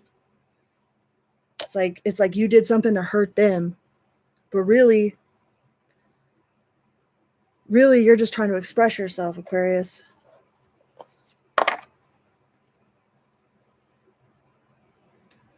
So you're trying to figure out new ways, like some sort of new way. Well, it's obvious that you're not going to change them, you know? So maybe if you take the first step and start doing the inner work yourself, like maybe you change the way that you respond to something or the way that you react about something. Maybe you change how, you know, that you get angry. Maybe if you get angry at something that somebody's doing or whatever, try not getting angry about it, you know?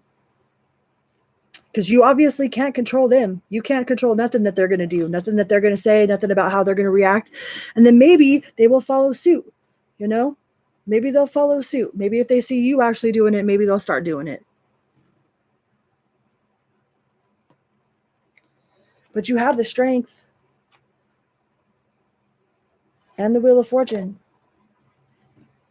You know, so maybe if you take these little small steps, you know, to change one thing about how either your actions or how you react to something, then maybe they'll follow suit and follow along with that. Let's see what we can get from this side. What does the spiritualist foot card say?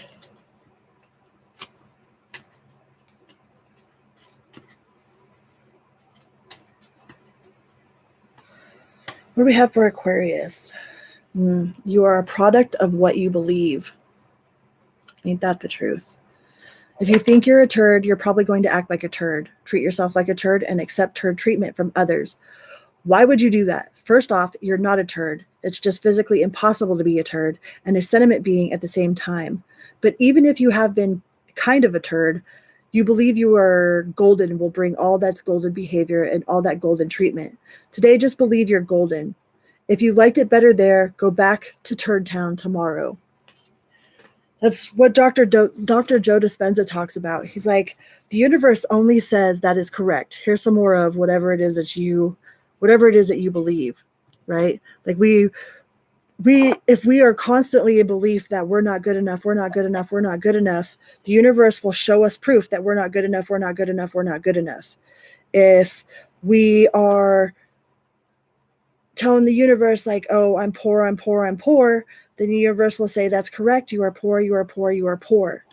Here's some more evidence that supports that you're poor, that you're poor, that you're poor. Like the universe doesn't go, oh, she doesn't mean that. She means that she wants more money. You know, it says, oh, you're putting out energy that says you're poor, you're poor, you're poor. You know, or I'm not good enough, I'm not good enough, I'm not good enough. So then the universe provides you with more evidence that supports the fact that you're not good enough.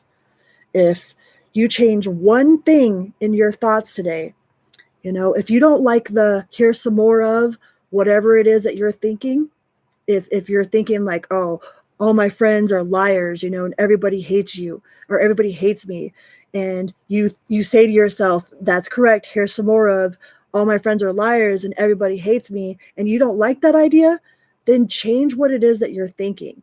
You know, it might not happen overnight, you know, but if you catch yourself 1 or 2 times a day reversing some of those internal thought patterns, then you'll see the evidence being supported to you about what your new way of thinking is. You know, if you're constantly saying, I want peace, I want peace, I want peace, the universe says, that's correct. Here's some more, I want peace, I want peace, I want peace. You know? And if you change that to I am peace, I have peace, I am peace, it might sound a little funny at first, but after a while, you'll see that the universe says that is correct. I am peace. I am peace. I am safe. I am loved. It might feel a little funny at first, but I really think that if we can change our internal dialogue, like one person at a time, then we could truly change the whole entire world. We could change the whole entire world one person at a time inside ourselves. You know, if we can change how we talk to ourselves, how we speak to the universe, one person at a time can change the whole entire world. Because once the whole entire world knows how powerful they are and how powerful their thoughts are, you know, like our children's children will already know this. will already have it down pat. Like they won't have to be taught how to, manifest and to think positively. It's like everybody says think positive, but it's like nobody tells you how to go about doing that. They're like, I am thinking positive. I'm thinking positively. Like I don't want friends that suck. I am thinking positively. Like I am worthy of, like, I'm worthy of love. Like, how come no one loves me? How come no one loves me? I am worthy of love. And the universe only says, like Dr. Joe Dispenza says, that is correct. Here's some more of, why am I not getting any love? Like, take out the why am I not getting any love part and just put in the I am worthy part. I am worthy. I have love. And then the universe will have no choice but to provide you evidence with that, right? Some of the most powerful things I've learned in my experience was trying to change how I think, trying to change my own internal dialogue, Like I used to be in the hood, the hardcore victim freaking hood, dude. Like I was straight in hoodland. I lived in the hood. My head was in the hood. It might have been in the gutter sometimes, but I was definitely in victimhood. It was all, why is this happening to me, to me, to me, to me, to me? It always happens to me, to me, to me. And then I started learning about that little tiny switch.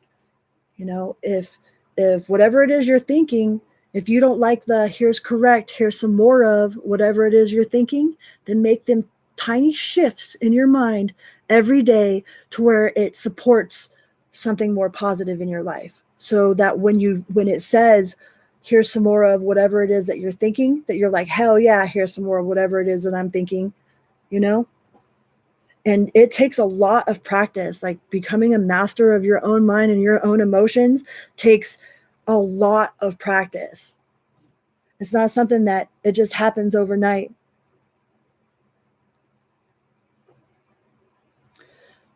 Right? Like, I am safe. I am loved. No weapons formed against me shall prosper.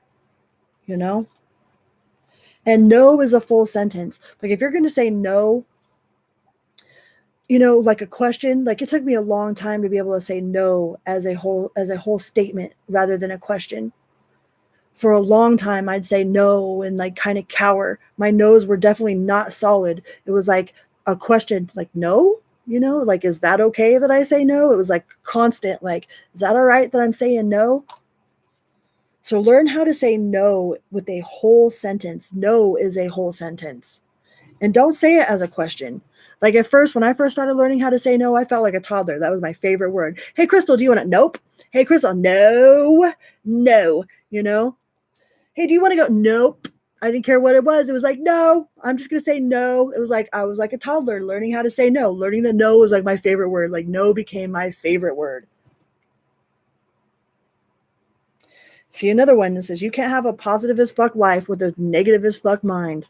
That goes right along to what we were just talking about. And if you can make them one little change every day, if you catch yourself thinking some bullshit about yourself or some bullshit about your situation, catch yourself and then reverse it, And if you could do that at least once or twice a day, you'll start seeing an improvement. You will see an improvement, guaranteed.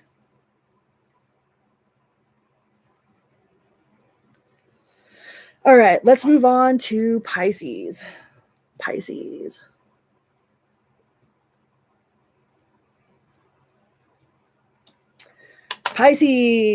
What do we have for my fishy friends? My fishy friends. Just keep swimming. Just keep swimming. What sort of messages do we have for the Pisces collective today, universe?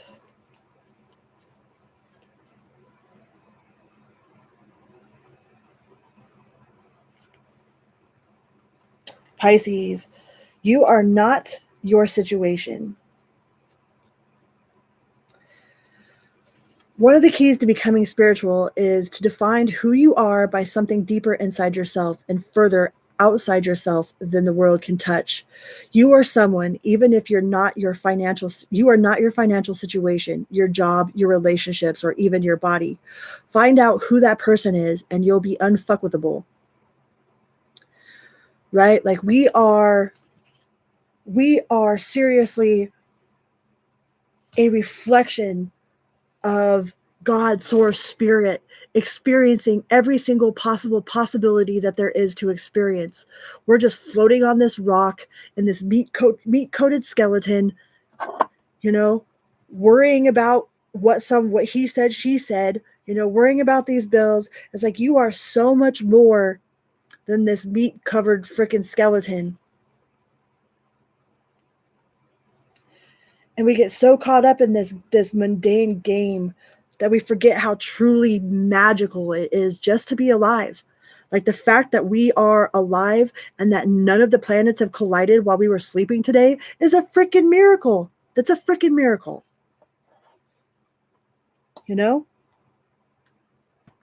Like there's so much around that's like just a miraculous freaking miracle that we don't pay any attention to whatsoever, because we're so like busy with the humdrum of everyday life, that we forget that we are a representation of God, man. We are the living, breathing, touchable representation of spirit, of God, of universe, of source, of creation. Out of all of the things in the world that were created, there's a you out here. Like, how freaking magical is that? It's like we always forget how extraordinary the ordinary really is, Everybody wants things to be so extraordinary, or they don't feel like they're successful. And sometimes the most extraordinary things are just the ordinary of having your children play around you, the ordinary of, sitting down to eat dinner with your family, the ordinary of like hearing people laugh in the background, the ordinary of putting your feet in the dirt. It's like we forget how extraordinary these things are. Like, they might seem like ordinary, but they're pretty freaking extraordinary. Because, I mean, we are on a giant rock floating through freaking space, living in a meat-covered skeleton. I don't understand why we're so squishy. Like, why are we so freaking squishy? It's like you could just open us up and take something out, put something in, and then sew it back up, and then you're just like, boop, boop. Like, what the fuck? I don't think we were supposed to be this squishy. I'm pretty sure we were supposed to be able to fly. When I came here, I was pretty damn determined that we could fly. Like, we're all supposed to be able to fly, and I didn't think we were supposed to be squishy. I think we were supposed to have some sort of armor, But we are squishy. I don't know. Now I'm just rambling. Ramble time. Do you guys want to hear a story about one of my hitchhiking experiences? No? Okay, well, too bad. I'm going to tell you anyways. So one time, there were like 6 of us that took off hitchhiking, right? We're like, okay, this is a great idea. We're going to hitchhike with 6 people and a dog, and there were a couple of us that were seasoned hitchhikers and a couple of us that were brand new hitchhikers, and we're like, we're just going to take off. I was probably like, 18, 19. I heard my friend talking about this on a podcast the other day, and it was like one of the people that I was with, and I was like, oh yeah, I remember that time. It's crazy to hear your own stories from somebody else, like your own life experiences, and then hearing somebody else talk about it. It's like, oh yeah, that was pretty cool, huh? But we were all hitchhiking with 6 people. We had 6 people and a dog. And we were at this gas station outside of Colorado City, and we were headed to Grand Junction from like the Pueblo area. I think we all came from like La Junta, the Pueblo area. And we stopped at this gas station, and there was a person at the gas station that was like, yeah, I could give you guys a ride, but I can only take half of you. So we all played paper, rock, scissors to see which group of us was going first, you know? So the first half of us left and we went on our way. And we had no idea what the second half of the group was doing, you know, because like we had split ways or whatever. And we get to the stop and we get out, and like not even 10 minutes later, the whole other group shows up right behind us, right? So it's like they got a ride like right after we got a ride. And we both show up in the exact same place at the exact same time. Like, how freaking cool is that, you know? And then we find like this squatter house. Like there was this old abandoned building off the side of the road that looked like it had burnt down at one point. So we decided we were going to sleep there for the night. So we go and we sleep there. And the people that they'd caught a ride with this guy, like a little bit later, we had split up and they caught this ride with this guy in this truck, right? I think I was already at my dad's house. So my friends show up with this guy that they had hitchhiked a ride with, you know? And the whole time he's doing fucking gas and goes. Like they had no idea that he was over there doing these gas and goes. But the whole time that he was with them, he was like going into department stores, and he would just walk into the department store and go to the very back of it and go pick up an item and then come back out to go straight, not even leave the store. He would go straight from the back of the store to the front of the store with the item and go return it for like some sort of credit, you know? And he would go to places that had like gas pumps and shit. So like the Walmarts that had the gas pumps outside of it. So he'd get like a Walmart gift card so he could go back in and fill up fucking gas and shit. And like they had no idea that they were doing that. You know, so he gives us a ride, or they show up in Grand Junction at my dad's house, and we didn't have no money, and we decided we were gonna go get this bottle of liquor. So we go out to the liquor store, you know, and like we cause a scene or whatever, and like he's stealing all this fucking liquor from behind us, you know, because they were looking at the crazy ass kid with the giant top hat on, you know, not paying attention to the normal looking freaking redneck guy, you know, that was actually stealing all the stuff. And he stole a bottle, like this half gallon of freaking what was it? Black Velvet. Has anybody drank Black Velvet? Like, oh my God, I had the worst hangover I've ever had in my freaking life drinking Black Velvet. But he gets his bottle of Black Velvet, and we go back, you know, and we're hanging out, we're having a good time. And he takes us all the way to Vegas, because we were going to Vegas because my friend was a dominatrix at the time, and he had a show. He was doing a dominatrix show in Vegas, so he had a motel room, and you know, was doing his whole thing, because like I hung out with a bunch of really eclectic like gothic people that were always in the, you know, the Hearst clubs and DJs and whatnot. So we all show up in Vegas with this guy that has been stealing the whole time, you know, but we didn't really know he was stealing the whole time. Like we didn't find that out till later, but well, I guess we didn't find out till he stole that bottle of Black Velvet. But we show up to Vegas, you know, and my friend ended up winning a bunch of money, and he had stuck it in this safe, you know, and we all thought that we were all, you know, all good, all friends. Like we drove with this guy all the way from Colorado, all the way to Vegas, you know, no big deal. And we wake up in the morning and homie's gone. He's gone. He took all of our stuff with him, you know? And it's like, that's just another one of those things. It's like, we were hanging out with a thief. Like, what do we expect to happen? You know, but there's so many kind people on the road. Like, we ended up getting brand new backpacks and a blanket. I think half of us split up and the other half of us went on.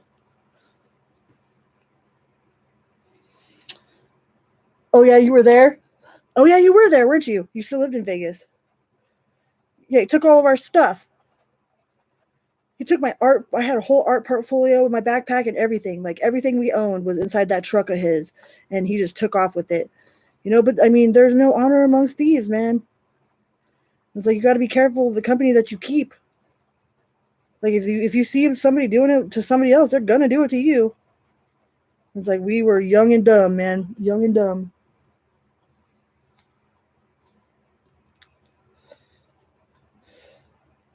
But like half of us took off. Like one half of the group was like, fuck this, I'm out. You know, he ended up getting a ride. They ended up getting a ride elsewhere. And the other parts of us, like we went off to California. And I remember we were on the side of the road and we were out of water. We're in the middle of Death Valley. And we're like shaking our empty water bottles at people. Like, come on, please stop, you know, please. Like, we're dying out here. And finally we got somebody to stop. And they took us to the nearest Denny's, and we sat in Denny's for like 5 hours drinking freaking water until the sun went down, until we could find a place to sleep. You know, if you are hitchhiking, if you're out there hitchhiking and shit, like don't ever have somebody drop you off in the middle of a town somewhere. It's like you want to be dropped off at the edge of town or the beginning of town or the edge of town. You know, because you could always find rides out at the beginning and the end. But if somebody drops you off in the middle of a city, dude, it is so hard to get out of the city. I think Portland was the hardest freaking city I ever had to hitchhike out of. Like, it took forever to hitchhike out of Portland. Because they have all them on-ramps are all connected to the streets. I remember the first time I hopped a train into Portland, like, I tied myself to the back of a tree hauler, like them big trains that haul freaking trees, you know? Like we couldn't find a ride, we couldn't find a good ride, so we're like, fuck it, we're just gonna get on this one ride. And it ended up being one of them tree hauler ones. And I had to literally tie myself and all my gear onto the back of this train. You know, we get off in Portland and we're like, all right, cool. And we had to literally move a bunch of needles off the ground from underneath this bridge so we could lay a piece of cardboard down so that we could go to sleep. And we woke up, there were like 6 other people there. Like, there were like 6 other people. It's like our dog didn't even fucking go ape shit or nothing, dude. We're like, dude, you're fired. You're so fired. Portland's a crazy ass city.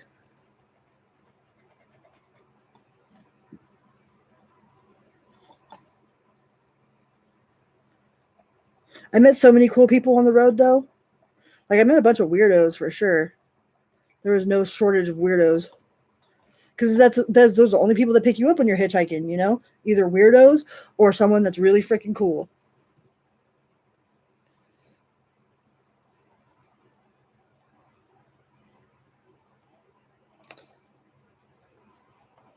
There's this one time at band camp. I'm kidding.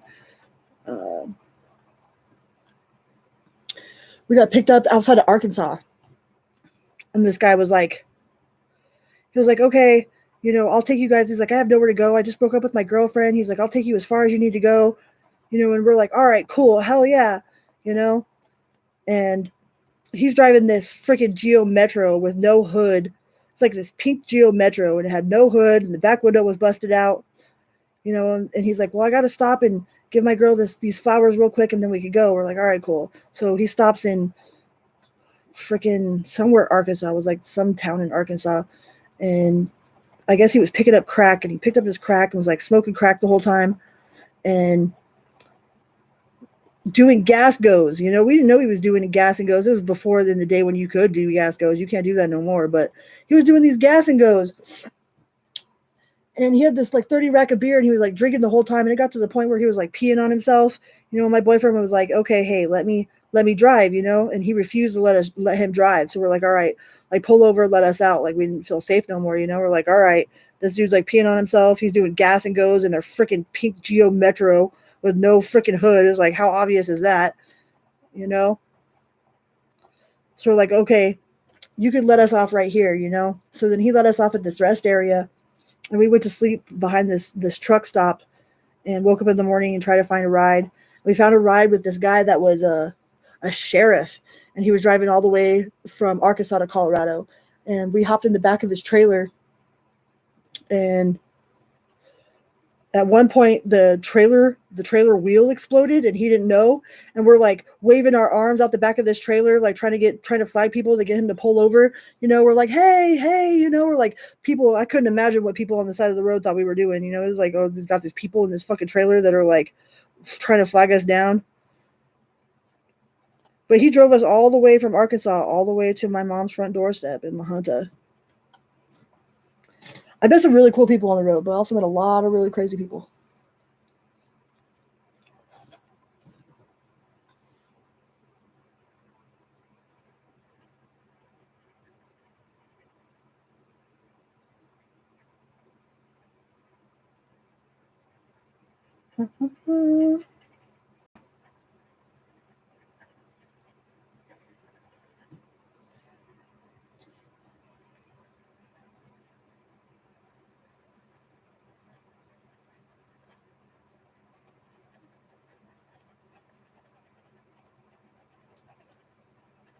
I could probably write a whole book about everything that happened on the road.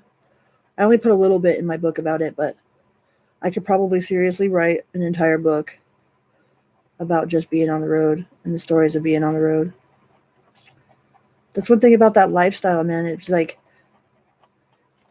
you think that people like, okay, why don't you just get a job, or why don't you just do this, or why don't you just do that? But it's like it becomes addictive.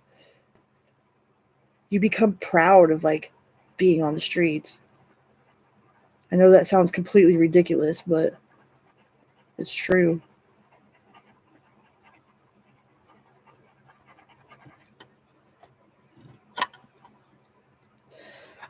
I don't know. Are you guys tired of listening to me ramble yet?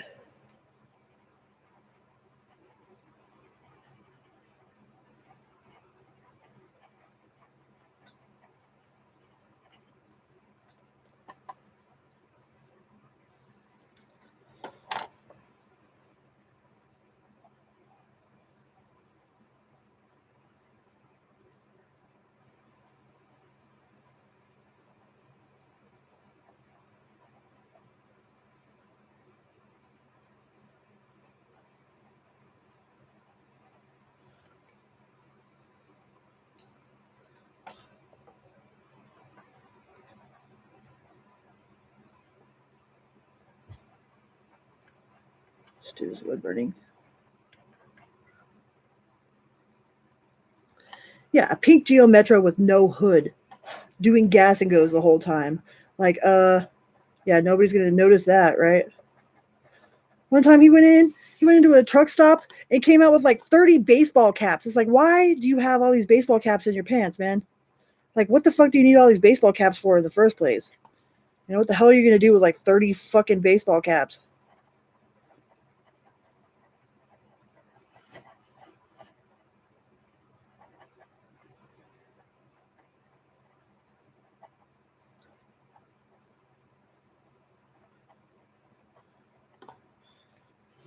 Yeah, a pink Geo Metro.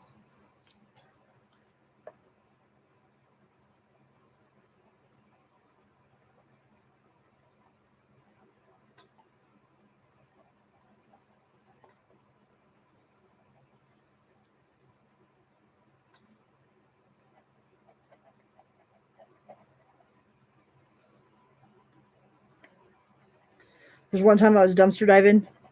There's this like pizza spot, and I was like trying to dumpster dive some pizza. And I opened up that fucking dumpster lid, and this huge freaking raccoon came out of it, man. Like, you'd be surprised. You'd be surprised how big a freaking raccoon can get, man, and how big their teeth are and shit. Until you see one that's mad. I was like, all right, my bad. It's totally your dumpster, bro. Totally your dumpster.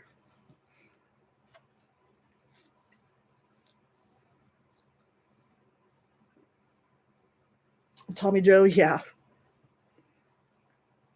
I miss her.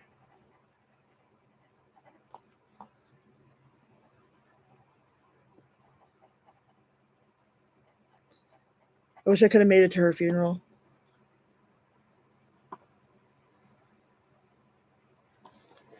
But I was definitely not in a place in my life where I could.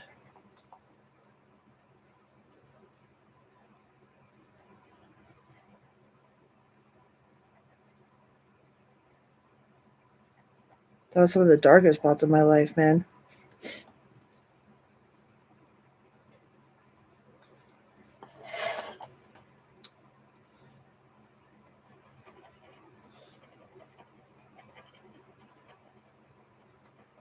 Addiction steals so much from you.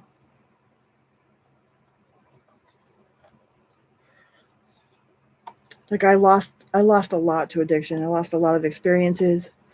I lost a lot of people. I lost myself. I lost my faith.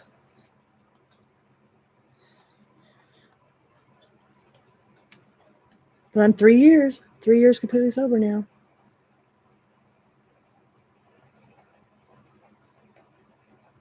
I don't even smoke weed now, which is weird. I never thought in my wildest life that I wouldn't smoke weed.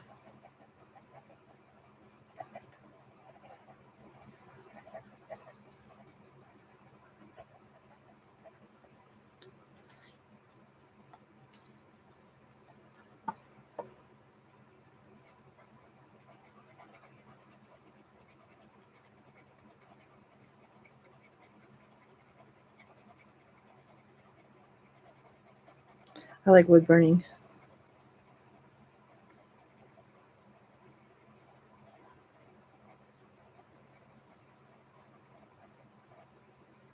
It smells nice. Your client don't tap out.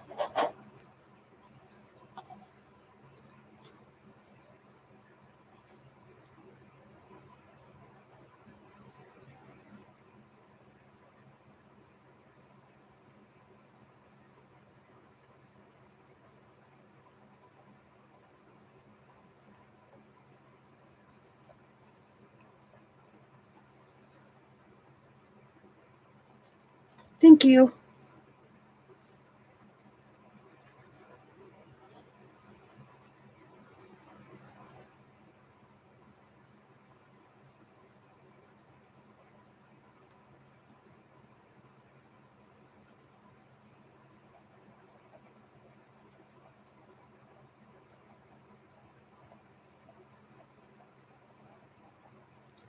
I was a crazy fucking teenager, that's for sure.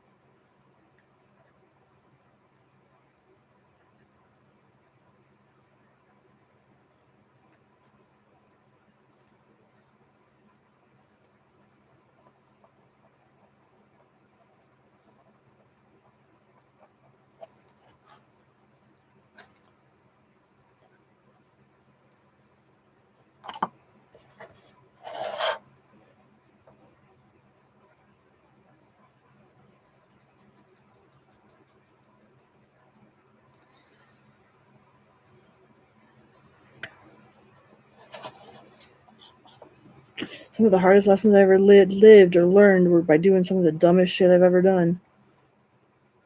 But I guess that's how we learn. That's how we live, you know? That's how we grow.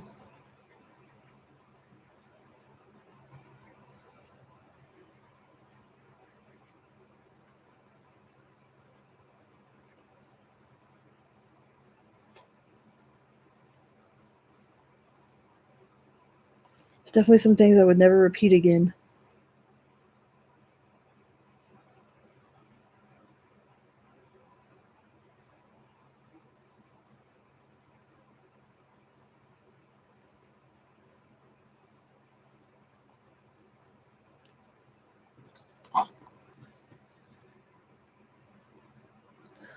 Yeah, being a teenager in Vegas. Oh, yeah. That was a recipe for disaster. I was on a disaster train. But I wouldn't go back and change it. You know what I mean?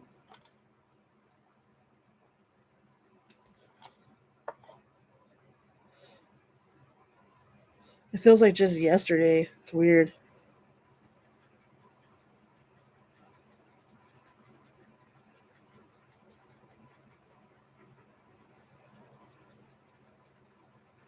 Like I feel like I'm like the same person, but I know that I'm not. You know what I mean?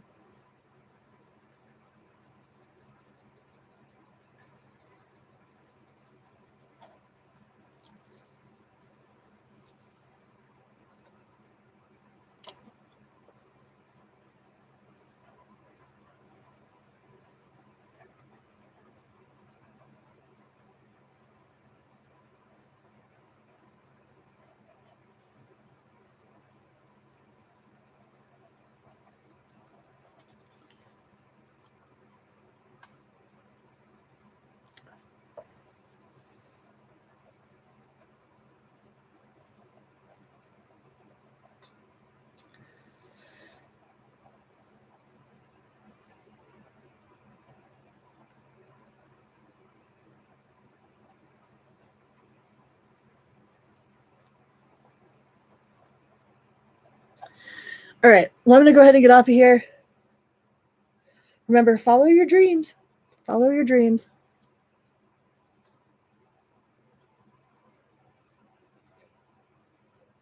Thank you guys so much for tuning in, saying hello.